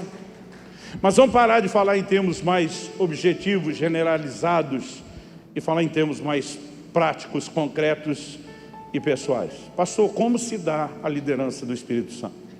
Aí eu falei de quando eu vi os caras que tinham experiência com Deus contando testemunho, eu pensava, nunca vai acontecer comigo. Mas quando eu abordava os caras e dizia, como exatamente Deus fala com você? Eles me contavam um negócio que era tão simples, que não parecia a mesma história que eu tinha ouvido no púlpito. Porque lá eu estava focado no resultado. Na pergunta pessoal eu tinha acesso ao processo. E o resultado pode ser extraordinário, mas o processo é simples. Então, dos caras que eu me aproximei, quando fui batizado do Espírito Santo aos 15 anos de idade, ele era tremendamente usado por Deus. Ele foi um dos primeiros que profetizou sobre a minha vida. Pelo menos que eu lembro, meu pai disse que profetizava sobre mim quando eu era criança, a respeito do meu ministério, mas que eu lembro foi aos 15 anos de idade. Esse cara me aparece num culto, numa igreja que eu fui, que ninguém me conhecia, nunca me viu na vida. E ele começa a revelar, como diz Paulo aos Coríntios, os segredos do meu coração. Eu falo de questões da minha vida, da minha casa, do ministério do meu pai. E eu sabia naquele momento, não só por ele falar do que não sabia, mas pelo testemunho de Deus, que de fato Deus estava usando. Para mim foi uma experiência tão impactante, porque foi ela que me fez pensar num Deus em termos de relacionamentos pessoais. Eu achava que Deus lidava com a gente só no atacado. Vou abençoar todo mundo, vou atender meio que todo mundo. Eu imaginava como o céu recebia tanta oração, tanto crente. Eu não sou assim tão velho quanto o Theo. Escapou. Eu estava comportado até agora. Mas eu sou da era mecânica, antes da era digital. Então eu imaginava que as orações iam subindo e que tinha no céu uma máquina coletora de oração. Entrava tudo num tubo, um funil. Depois eles começaram a separar por assunto. Pedido de cura para cá, pedido por família ali, pedido financeiro. Eu sempre imaginei o tubo financeiro maior, porque eu via os crentes orar por dinheiro como não via orar por nada. Eu ficava imaginando se os anjos ajudavam, separavam, se o processo era autosselecionável ali, mas eu não conseguia imaginar um Deus que olha para cada um de nós como indivíduo. Mas é assim que Deus nos trata. Ele sabe coisas da sua vida que nem você sabe. A Bíblia diz que ele sabe quantos fios de cabelo tem na cabeça da gente. O que é que ele vai fazer com essa informação? Não sei, mas ele sabe. E está certo, na cabeça de alguns de nós é mais fácil de contar do que na de outros. Mas Deus nos trata em termos pessoais. Ele tem planos personalizados. Você não é alguém perdido no meio da massa. Ele te enxerga, ele tem planos e propósitos para cada um de nós. Mas eu nunca entendi isso até receber uma palavra tão pessoal que me abriu os olhos. Aí eu comecei a ver isso na Bíblia, eu comecei a experimentar isso na prática. E aquilo foi uma chave tão importante para mim que eu dizia, Deus, se todo crente entendesse o que eu entendi, o Deus de relacionamento pessoal, a vida deles ia mudar como a minha mudou. Mas eu me perguntava, como é que eu descobri isso? Quando alguém me profetizou. Então, no auge da sabedoria dos meus 15 anos de idade, eu deduzi que o que faltava para a igreja de Jesus na terra era profecia. Mal sabia eu que em muito lugar estava sobrando profecia, que o negócio estava esculhambado. Mas eu falei, se é isso que está faltando, imaginei, Por que é que não tem mais profecia? Então também deduzi na minha simplicidade de adolescente, não deve ser má vontade de Deus. O problema deve ser da nossa parte. Então pensei, deve estar faltando profeta. Foi quando eu me ofereci para ajudar Deus. As pessoas me perguntam, pastor, como foi o seu chamado? Até hoje eu brinco com a frase no outro pregador. Eu falo, até hoje estou tentando descobrir se ele que me chamou ou se eu que me ofereci. Porque eu falei para Deus, eu quero te ajudar. Se o negócio de Isaías lá, quem enviarei, quem há de ir por nós, se o Senhor abriu para geral, estiver de pé, eu estou aqui, é nós. E aí eu fui atrás desse cara que me deu a palavra profética, porque eu via Deus usando a vida dele de uma forma tão extraordinária nos dons, que eu cheguei para ele e falei, cara, pelo amor de Deus, me ajuda, eu também quero profetizar, me ensina as manhas do negócio. Ele olhou para mim já com a cara de riso, como me ensina as manhas do negócio? Eu falei, não, fala aí como funciona, velho, abre o jogo, me dá o caminho das pedras. Como que é a voz de Deus? É voz de homem, é voz de mulher? É sempre a mesma voz, como quando você atende um amigo. Eu sou da época também que não tinha identificador de chamada, né? Dependendo quem falava o alô, você pela voz já sabia quem era, ou para quem você ligava, dependendo do alô do outro lado, você já sabia que foi engano. Nesse caso espiritual seria um baita do engano. Aí eu perguntei para ele, como que é isso? E quanto mais pergunta eu fazia, mais ele ria. Hoje eu também tenho vontade de rir das perguntas que eu fazia, mas na hora eu falei, cara, me ajuda. Ele falou, Luciano, eu não ouço Deus com o meu ouvido. Não é como você está imaginando. Eu falei, mas se você não ouve com o ouvido, você ouve com o quê, criatura? Ele falou, não, Deus fala comigo do lado de dentro. Eu falei, então você tem um ouvido do lado de dentro? Ele falou, não. Eu falei, se você não tem ouvido, como que você ouve ele? Ele falou, não, Deus fala comigo por meio de uma impressão. Na minha cabeça, gente, impressão era coisa de gráfica na época, não sabia de outra coisa parecida com isso. Eu falei, não estou entendendo. Ele falou, eu te explico. Ele falou, para de fantasiar e tornar mística a coisa na sua cabeça. Tenta imaginar algo muito simples dentro de você, que nem parece externo, parece interno. Tipo um pensamento, um sentimento. Quando ele falou isso, pensa numa decepção para mim. É como se alguém estivesse chutando os castelinhos de areia que eu tinha fantasiado, construído. Eu falei, para. Se é tão parecido com um pensamento ou sentimento, o que garante que não é você pensando ou sentindo? Ele olhou para mim e falou, a palavra que eu dei para você era eu pensando, sentindo. Eu falei, nem a pau, aquela foi boa pra caramba. Não tinha como ser você pensando ou sentindo. Ele falou, Luciano, preste atenção. Sobre os dons, o resultado é extraordinário. O processo é simples. Ele falou, vou tentar te explicar isso de outra forma. Ele olha para mim e falou, vou mudar a pergunta. Você tem certeza da sua salvação? Eu falei, isso eu tenho. Ele falou, se você saísse pela porta da igreja agora, foi bem dramático, fosse atropelado por uma jamanta, fizesse picadinho de você na rua, você tem certeza que você ia para o céu? Eu falei, na hora. Ele falou, como é que você sabe que você é salvo? Alguma vez Jesus te apareceu e disse, meu filho, eu mesmo te garanti com o meu sangue, tu está dentro. Eu falei, não, nunca vi ele. Ele falou, algum anjo te apareceu com a cópia autenticada do livro da vida, dizendo, o número de protocolo tal, apresenta na entrada. Eu falei, também não. Ele falou, mas pelo menos você viu o céu para saber que ele existe? Eu falei, também nunca vi. Ele falou, você nunca viu nada? Eu falei, não. Ele falou, mas pelo menos ouviu uma voz de trombeta anunciando seu nome? Eu falei, também não. Ele falou, você nunca viu nem ouviu nada? Eu falei, não. Ele falou, então como é que você sabe que é salvo? Irmão, eu respondi com a maior simplicidade de um garoto crente. Falei para ele, a resposta hoje seria a mesma. Eu sei, porque eu sei, porque eu sei. Hoje o que eu aumentaria na resposta seria mais ou menos assim, como é que eu sei? Não sei, só sei que eu sei. Porque eu sabia, eu só não sabia como é que eu sabia, mas que eu sabia. Ele olhou para mim e falou, não é estranho que você saiba uma coisa que você não sabe como sabe? Eu falei, falando agora desse jeito, é. Aí ele me levou para Romanos 8,16. O Espírito testifica com o nosso Espírito que nós somos filhos de Deus. A palavra testificar é testemunhar. Eu falo, Luciano, essa certeza que você tem dentro de você é um testemunho interior do Espírito Santo. Eu falei, agora faz sentido. Ele falou, essa é a fonte da sua sapiência. Até aquele dia eu achava que era sabeção ou sabimento. Mas ele me explicou que era sapiência. Ele falou, é por isso que você sabe, porque há um testemunho. Ele falou, não é uma voz audível, não é uma visão espetacular, também não é pensamento ou sentimento, mas é tão interior quanto, mas é uma convicção no seu íntimo. Eu falei, é isso. Ele falou, agora você percebeu que a frase do Espírito testemunhar com o nosso Espírito Vem 2 versículos depois de todo aquele que é guiado pelo Espírito de Deus.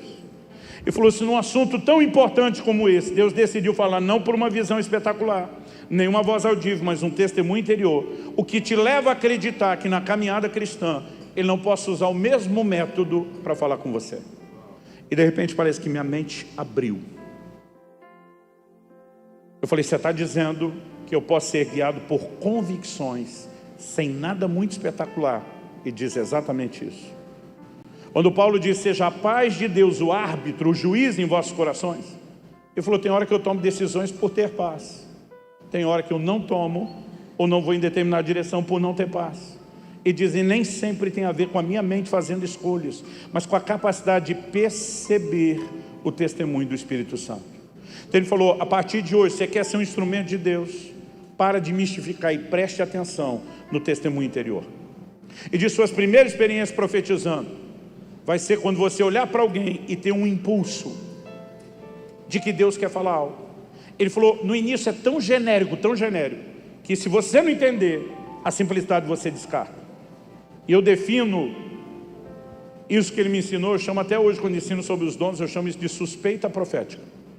O que é suspeita profética? Uma sensação vaga. É mais ou menos assim, parece que talvez, quem saiba, pode até ser que Deus esteja querendo falar alguma coisa que eu não sei bem direito o que é.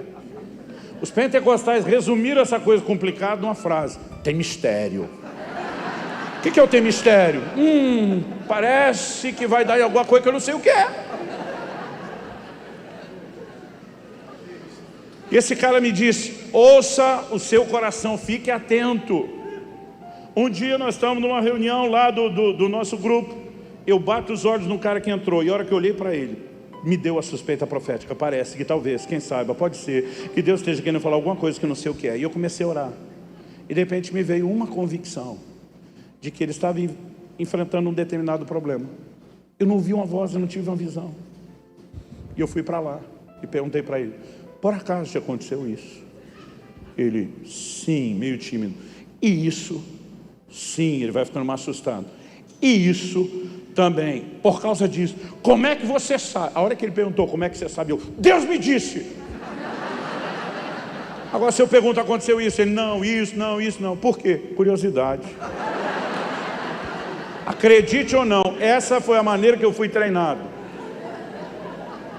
Ele dizia, Luciano, preste atenção no testemunho interior, não chega dando carteirada, vai fazer a checagem, a conferência, para ver se Deus está nisso. Agora, à medida que você prestar atenção nesse testemunho, você vai se familiarizar com ele me disse. Então, logo depois daquele dia, eu estou um dia caminhando pela praça, na rua, indo para a igreja, e eu vejo um mendigo deitado debaixo de um banco. Era uma noite fria, eu estava usando uma blusa de lã, e a hora que eu olhei para o mendigo, me deu uma sensação dentro de mim, como se algo estivesse dizendo, aqueça o homem. E eu parei, lembrei do que o irmão me ensinou, falei, Deus é você? Gente, pensa numa família que enfrentou dificuldade, foi a minha. Eu estou com 15 anos de idade, juntei vários meses da parte que eu podia ficar do salário, porque tinha que tirar a parte de Deus, ajudar em casa.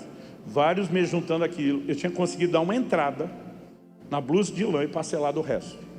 Depois de muitos anos ganhando roupa usada dos outros, era a primeira blusa que eu comprei com o meu salário, ainda estava pagando. Aí eu paro, estou olhando para o cara, algo dentro de mim, aqueça ele. Eu falei, Deus é você? Eu falei, se for, imaginando que o Senhor não quer que eu passe a noite abraçado com o cara,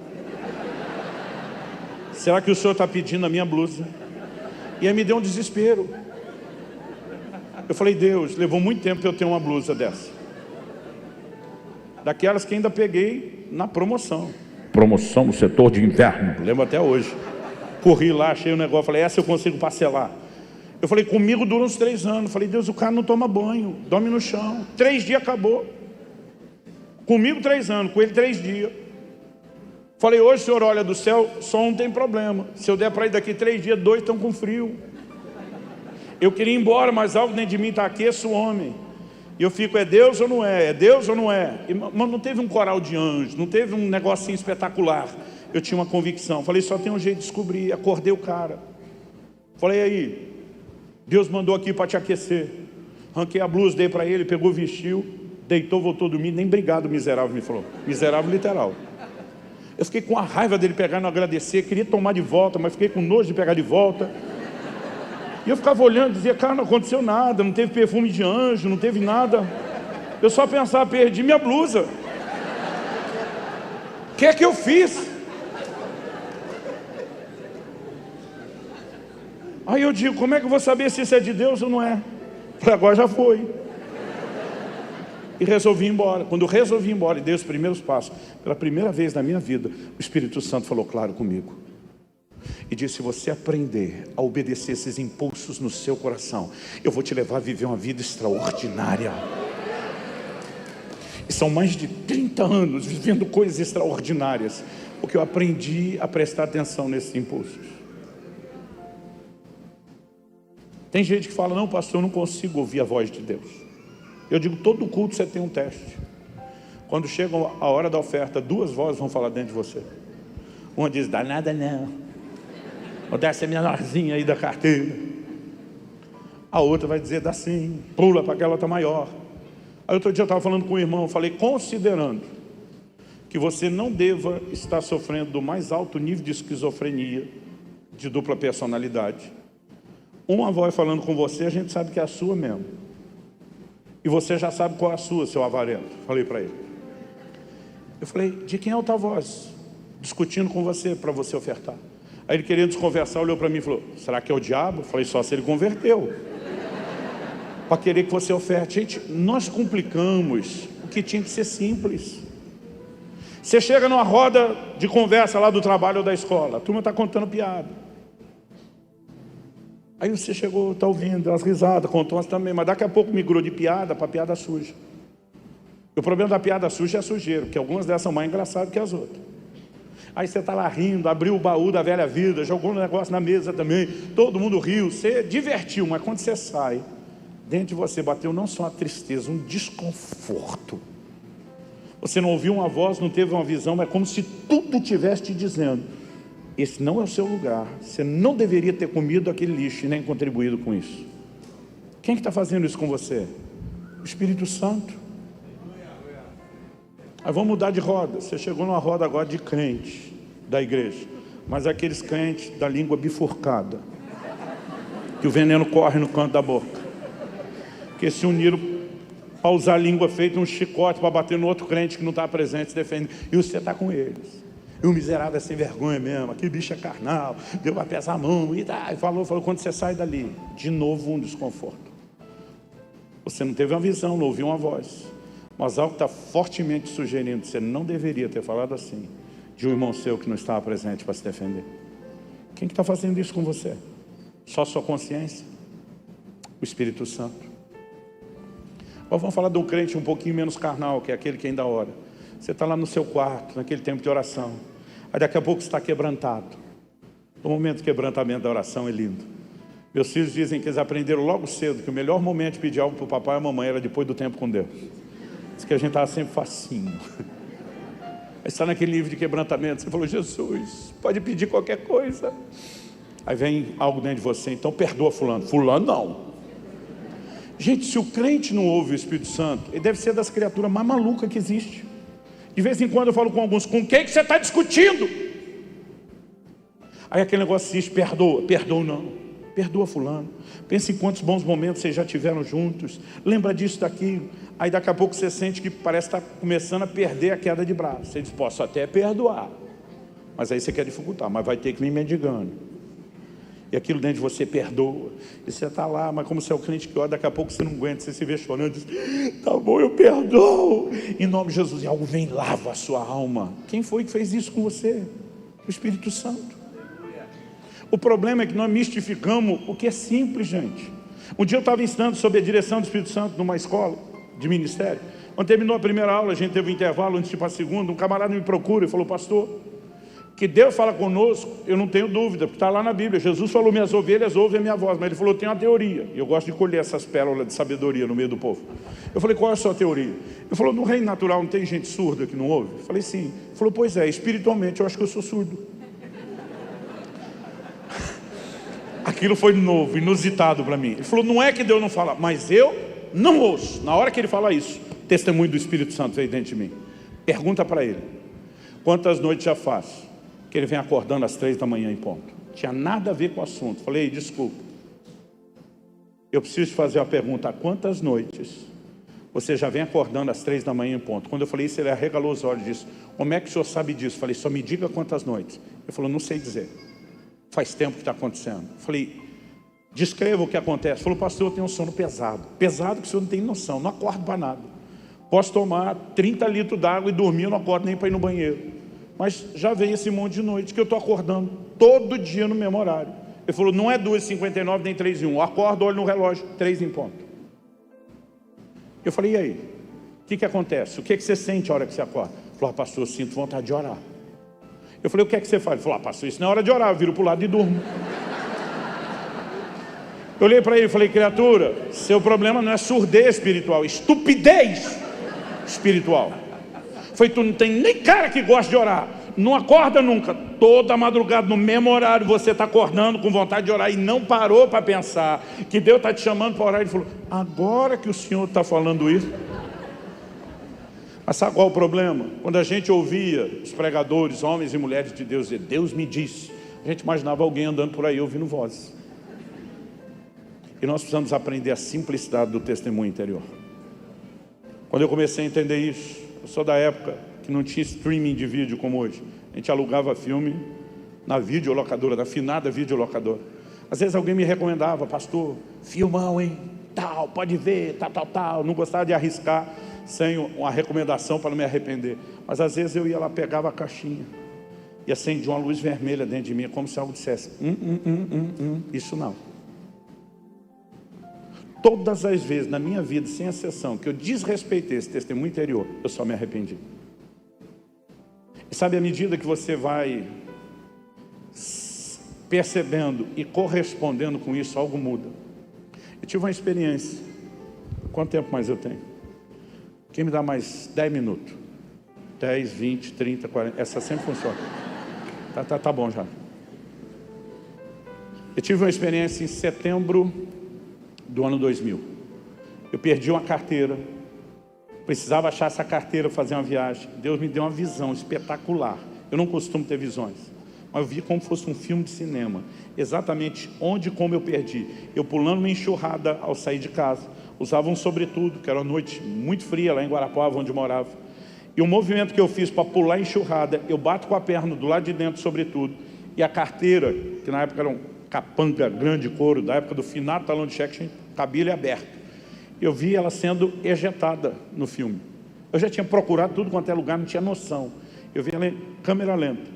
E os filmes em câmera lenta, antigamente, o som parava junto, né? Então na minha cabeça mais ou menos assim, aquele carteirão virando. E quando ele está no meio do caminho, sumiu. Eu fiquei impressionado, eu tinha dito, Deus me mostra onde perdi a carteira, mas me mostra, ela me lembra. A hora que eu vi aquilo, corri em frente de casa, que era o lugar do cenário, olha a calçada, nada. Falei, algum vizinho achou, jogou para dentro do quintal, nada. Caixa do correio. Eu falei, Deus, não é possível. Agora não é nem a carteira, eu nunca tenho uma visão. Agora que eu tive a visão, ela não faz sentido. E de repente eu lembrei que a visão parou com a carteira no ar. Eu falei, peraí, Deus, eu quero ver o fim do filme. E de repente voltou a tela, a carteira está lá no pause, no ar. Alguém soltou ainda em câmera lenta. E eu vi onde a carteira caiu, dentro d'água. A hora que a carteira entra na água, é como se solta uma câmera lenta, velocidade normal, e eu vi a carteira indo embora. O Espírito Santo falou comigo, acha o próximo bueiro. A carteira é grande, enroscou, está lá ainda. Achei o próximo bueiro, estava lá. Gente, achei o máximo. 4 meses depois, estava pregando no Canadá. Tivemos um mover de Deus gostoso numa reunião no domingo de manhã. Na hora do almoço, o assunto da mesa era a liderança do Espírito Santo. Um contou uma experiência, outro contou outra, eu não aguentei. Falei, gente, tem uma fresquinha para contar para vocês. E aí contei a experiência da carteira, todo mundo, uau! Aí o meu amigo, que pastoreava aquela igreja canadense, mas é um brasileiro, Frank, ele falou, muito boa essa. Eu falei, estou pressentindo um mas. Ele falou, mas já viu uma melhor. Eu falei, não acredito que você vai querer ganhar de mim. A gente brincando. Ele falou, não, julgue você. Ele falou, você conhece fulano de tal? Era um velhinho desses da vanguarda do avivamento no Brasil, já está com o senhor. Eu falei, conheço, já encontrei o velhinho em muitos lugares. Rodoviária, igreja, aeroporto. Ele falou, ele foi um instrumento que Deus usou para trazer avivamento para a nossa família e para a nossa igreja. Um dia encontrei ele no Brasil, já estava morando no Canadá. Falei, pastor, se eu viajo o mundo, onde estiver no Canadá, me avise. Dei um cartão. Ele falou, mais por educação do que esperando que algo fosse acontecer depressa. Ele falou, Luciano, não deu 3 meses. E o senhor me liga e diz, estou aqui no Canadá. Queria que você, pelo que me disseram do seu cartão aqui, eu estou perto de você. Queria saber se você pode vir no culto do domingo da manhã, no lugar tal, que eu vou pregar e a gente almoçar junto. Ele falou, claro, pastorzão. Estou indo. Ele falou, Luciano, o culto foi uma benção, o homem era muito usado por Deus. E depois nós estamos almoçando. Gente, qualquer conversa com aquele velhinho, eu o conheci, era uma aventura. O homem era uma máquina de testemunho, porque ele vivia intensamente o sobrenatural. Aí ele falou, a conversa foi estendendo, era uma experiência atrás da outra. Ele falou, eu não queria levantar daquela mesa por nada. De repente, ele chamou os irmãos que tinham trazido ele. Ele falou, eu tenho que pregar em Toronto, mas não quero deixar eles a tarde inteira aqui de castigo para poder conversar com você. Se eles derem o endereço da igreja, você não me leva para Toronto? Era mais ou menos 1 hora de onde ele estava. Ele falou, claro, pastor, já morei lá, é só pegar o endereço. Eu conheço relativamente bem a cidade. Então eles deram o endereço. Ele falou, Luciano, por precaução, o culto era às 6, saímos às 4. 5 horas eu já estava na cidade, era só achar a igreja. Mas ele diz, eu pedia informação, me mandava num lugar, não era. Pedia de novo, mandava em outro lugar, não era. Pedia de novo, mandava para outro lugar, não era. Ele falou, chegou o momento onde não só não achava igreja, como já não sabia mais nem onde estava. Ele falou, e deu 6 horas, que era a hora do culto. Quando deu 6 horas, o velhinho virou para mim e falou, encosta o carro. Ele falou, eu achei que ia levar uma bronca no estilo da velha guarda. Deixa eu abrir o coração com vocês, a nova geração. É muito mimimi hoje em dia dentro da igreja. Eu sou de uma época que diácono da igreja dava cascudo na cabeça da gente. Pegava a gente pela orelha e levar para o pai. Aí hoje em dia o cara que está na recepção, se não sorriu direito, tem gente reclamando. O sistema já foi mais bruto, acredite. Você está vivendo uma fase melhor. Aí ele falou, estava esperando a bronca no estilo da velha guarda. Agora tenta imaginar o que é que eu estou falando. Ele falou, parei o carro, o velhinho disse, encosta o carro. Falou, tudo que o homem fez foi uma oração. Ele disse assim, Deus, o Senhor não me trouxe a essa cidade, a esse país, para eu ficar perdido. O único que não quer que eu chegue nessa igreja é o diabo, porque o Senhor já me mostrou o que quer fazer lá hoje. Ele falou, Deus, o culto está começando e nós não temos mais tempo de ficar procurando ou perguntando. Então ele falou assim, Espírito Santo, o Senhor conhece a cidade melhor do que o homem que a planejou. Estou recorrendo direto a Ti. Espírito Santo, me guia agora até essa igreja. Esse meu amigo falou, Luciano, por mais que eu já tivesse visto Deus usar aquele cara, pensei, o velhinho surtou. Bateu o desespero. Mas ele termina a oração, fala para mim, liga o carro. Vai nessa direção, vira para cá, vira para ali, meio balão para cá. Falou, Luciano, nem se o caminho tivesse sinalizado, o homem malemar sabia falar inglês, bom dia, boa tarde, boa noite. Ele falou, nem com o caminho sinalizado ele acharia. Mas nós rodamos um pouco mais de 10 minutos, não deu 15. Paramos na frente de um prédio, não tinha nenhuma placa, nenhuma identificação, nenhum movimento. E ele fala para mim, pode perguntar, que é aqui que eu vou pregar hoje. Esse meu amigo falou, eu desci, foi para perguntar onde é que era a igreja, para ver se alguém sabia onde era o endereço, porque ele falou, não acreditei em nada daquilo. Ele falou, Luciano, eu volto para o carro com as pernas mole, tremendo. Nós estávamos na frente da igreja que ele ia pregar. Ele falou, descobri depois do culto, que a placa estava na parte dos fundos do prédio, que todo movimento, estacionamento, todo mundo fazia pelos fundos, ninguém quase usava a frente.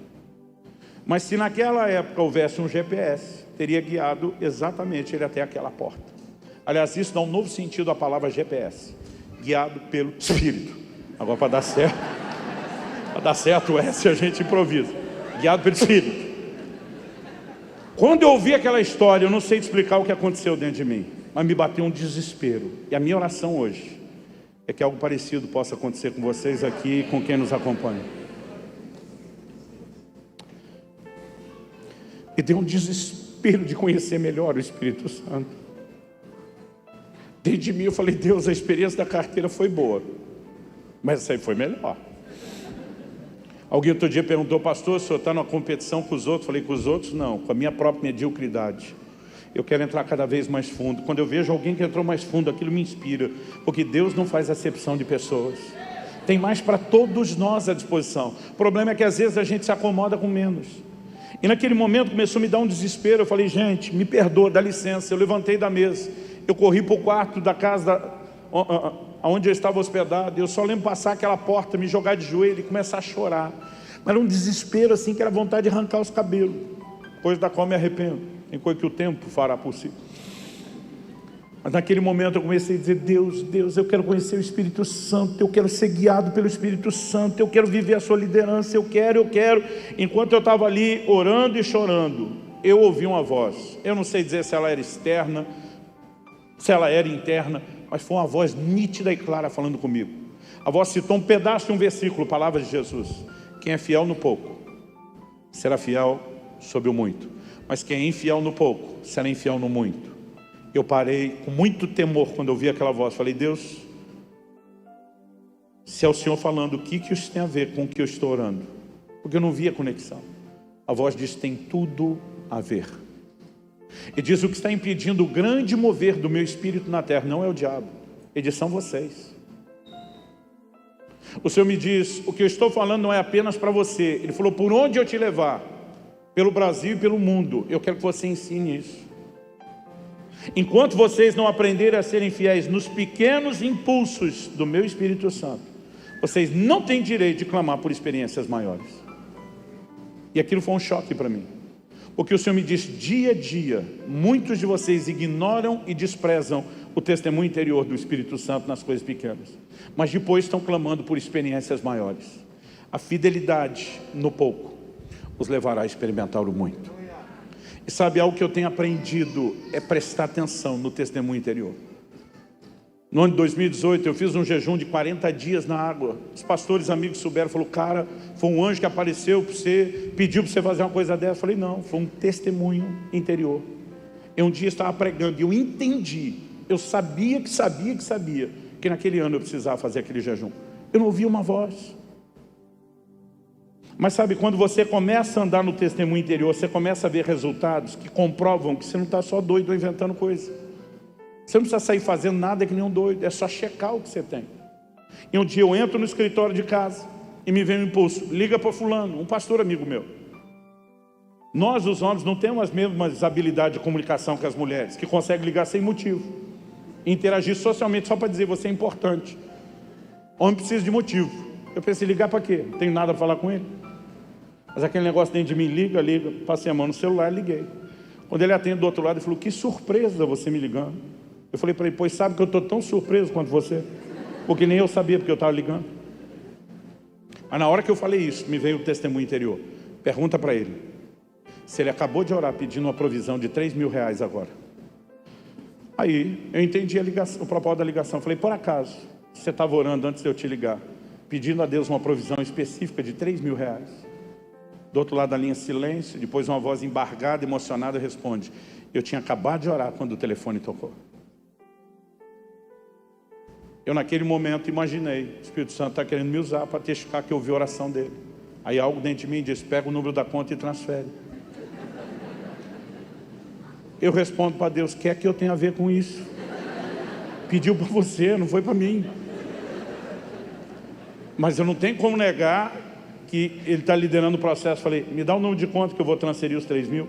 Esse meu amigo do outro lado da linha retruca: quer que você tenha a ver com isso? Falei: estava pensando a mesma coisa, criatura.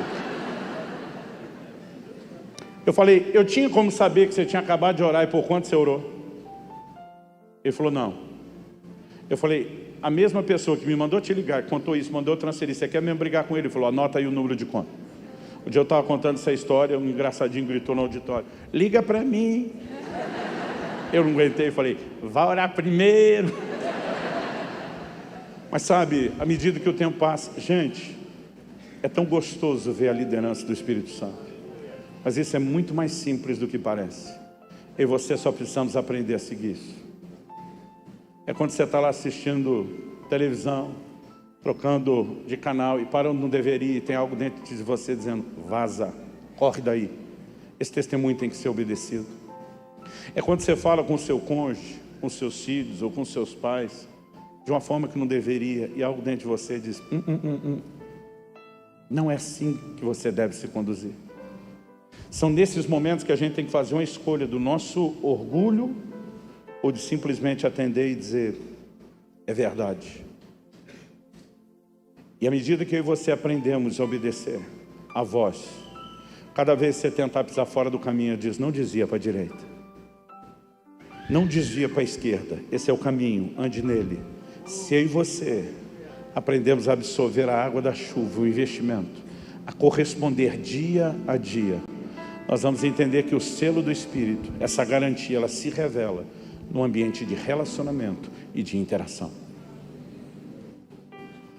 Outro dia uma pessoa reclamou, falou: pastor, eu não gosto quando o senhor fala de perda de salvação. Eu falei: eu não estou pregando para você perder, estou pregando justamente para você não perder. Eu falei: quando a gente fala de um perigo é só para você desviar, não é para apresentar nenhum fatalismo. Eu falei: a boa notícia não é dizer que tem abismo, é dizer onde ele está e por que a gente não precisa chegar lá. E quando eu e você entendemos o que é essa dinâmica de vida no Espírito, tudo muda. Eu queria que você ficasse em pé para parecer que está acabando.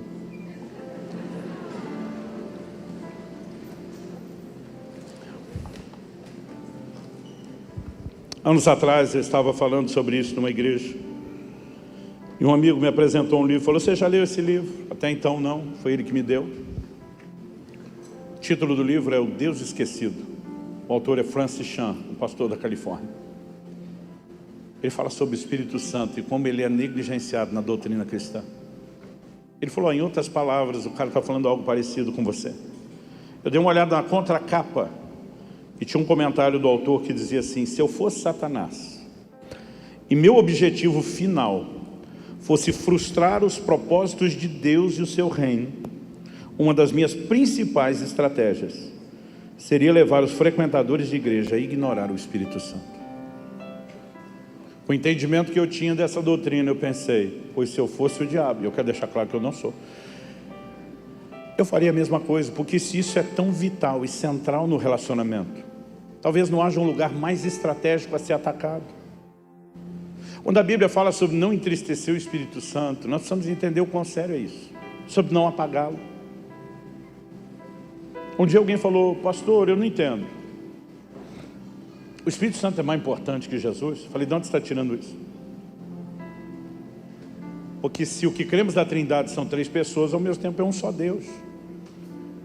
Ele falou: não, é que o próprio Jesus falou: se blasfemar contra mim tem perdão, se blasfemar contra o Espírito Santo, não.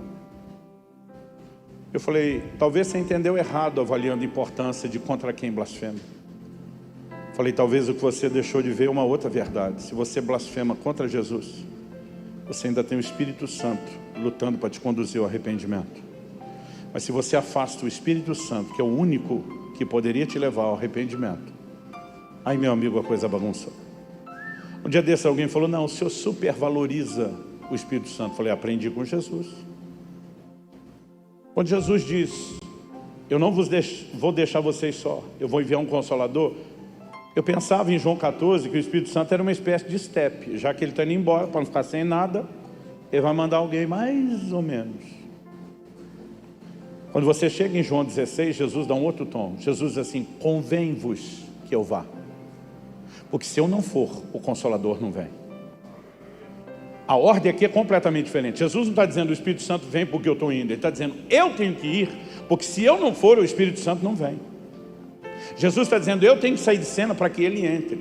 E quando ele vier, ele vos guiará toda a verdade. Jesus diz: tem coisas que eu tenho para dizer a vocês que vocês não têm condições de entender, mas quando ele vier, vai guiar a verdade. Jesus está dizendo: quando ele vier, ele não vai só manter o nível, ele vai subir um nível. Ele vai levar vocês a algo que vocês ainda não provaram.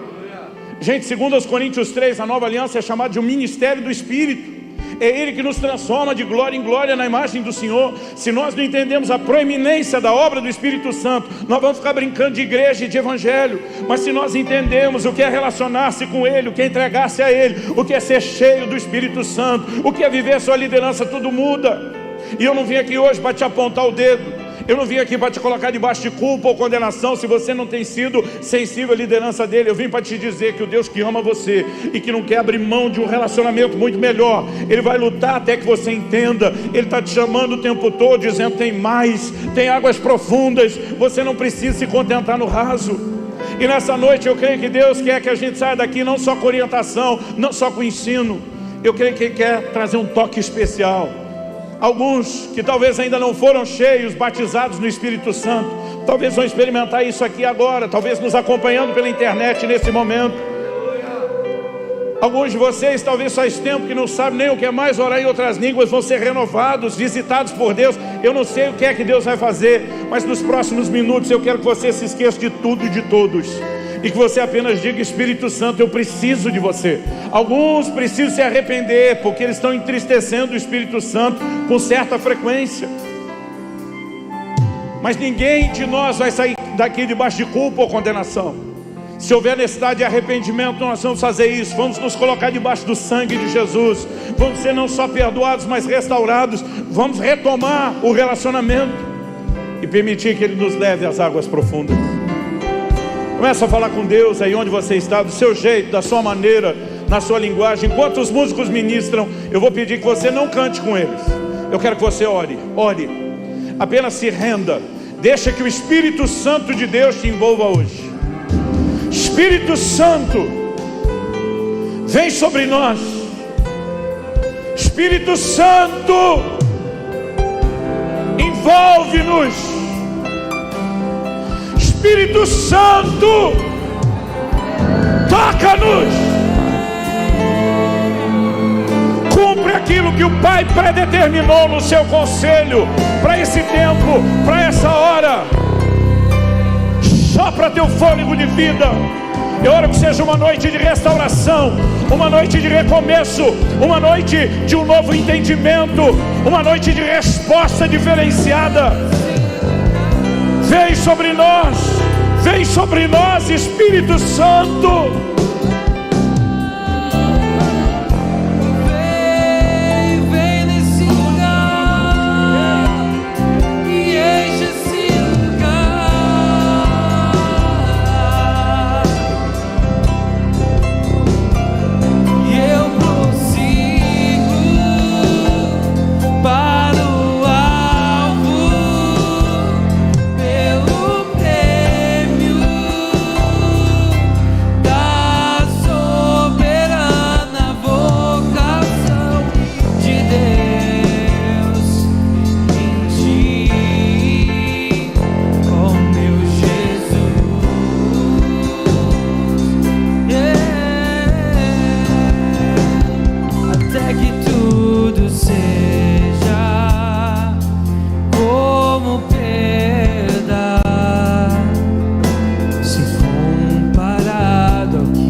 Ore, não pare de orar, ore. Clama pelo Espírito de Deus, assumindo as rédeas, o controle da sua vida. Clame por uma nova sensibilidade e percepção a Ele. Ore no Espírito Santo. Você que já é batizado no Espírito Santo e quiser orar na linguagem sobrenatural de oração, renda-se a Ele, renda-se a Ele. Seja cheio do Espírito Santo.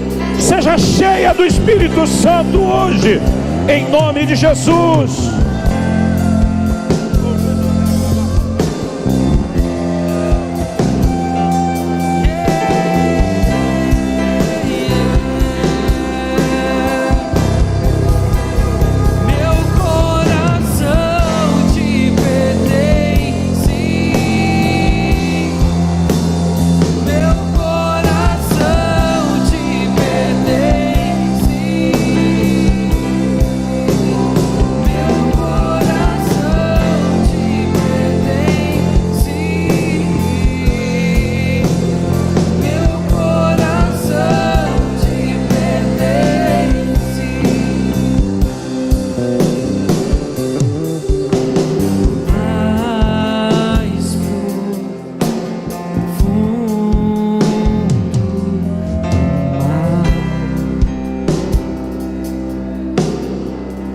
Clamamos teu fogo, Espírito Santo, teu fogo purificador, refinador, santificador nas nossas vidas.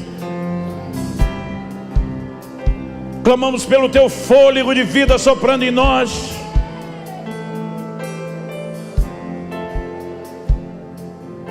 Eu oro que cada um dos meus irmãos e irmãs saia desse lugar, ó Deus, não apenas cientes da importância do relacionamento contigo, da interação contigo, de como se processa a tua liderança, mas Espírito Santo, que o Senhor mesmo nos tome pela mão, que o Senhor mesmo nos matricule na escola do Espírito.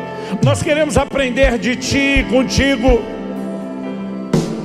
muito mais do que apenas uma experiência aqui agora, muito mais do que apenas o encorajamento que recebemos neste lugar. Nós oramos por um processo, nós oramos por um novo tempo, nós oramos por experiências novas e maiores, à medida que correspondemos contigo e ouvimos a tua voz. Em nome de Jesus, em nome de Jesus.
Meu Deus, nós clamamos por dias de se avançar para as águas profundas.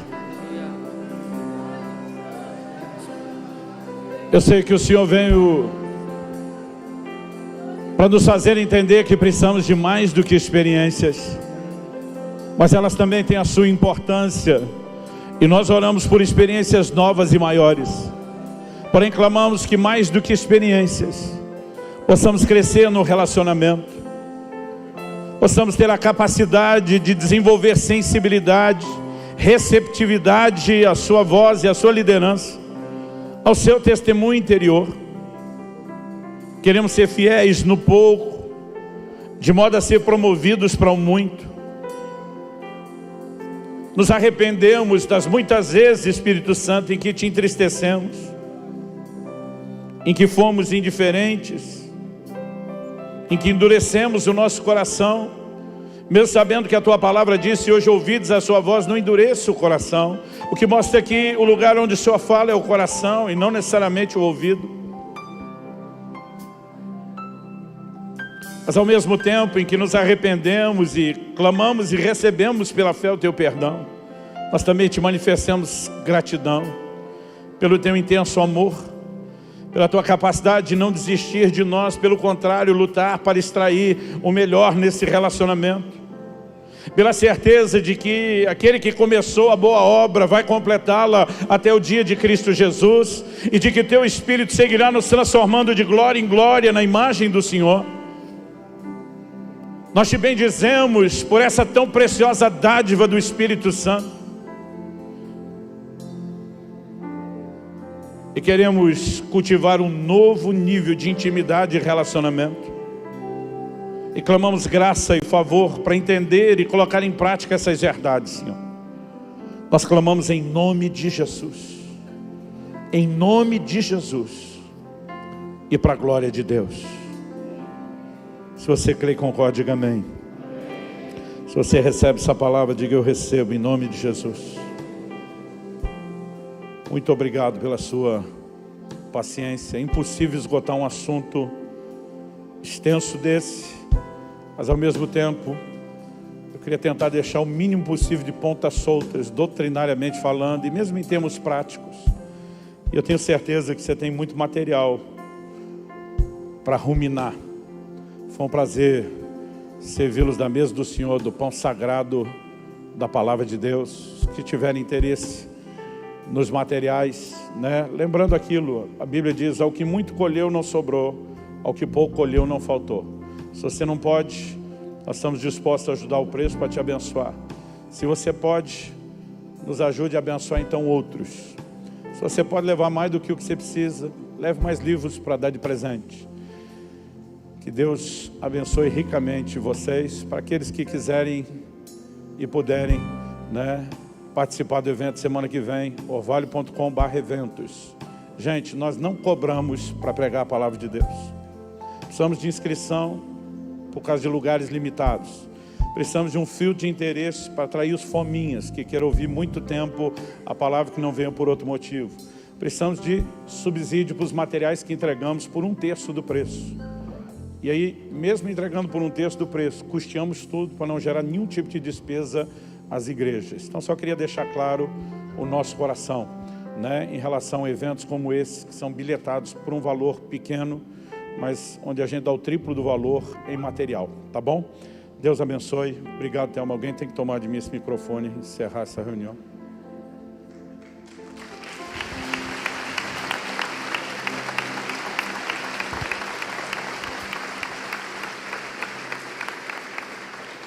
Estende a mão para mim. Que o amor de Deus Pai, a graça do Filho e a comunhão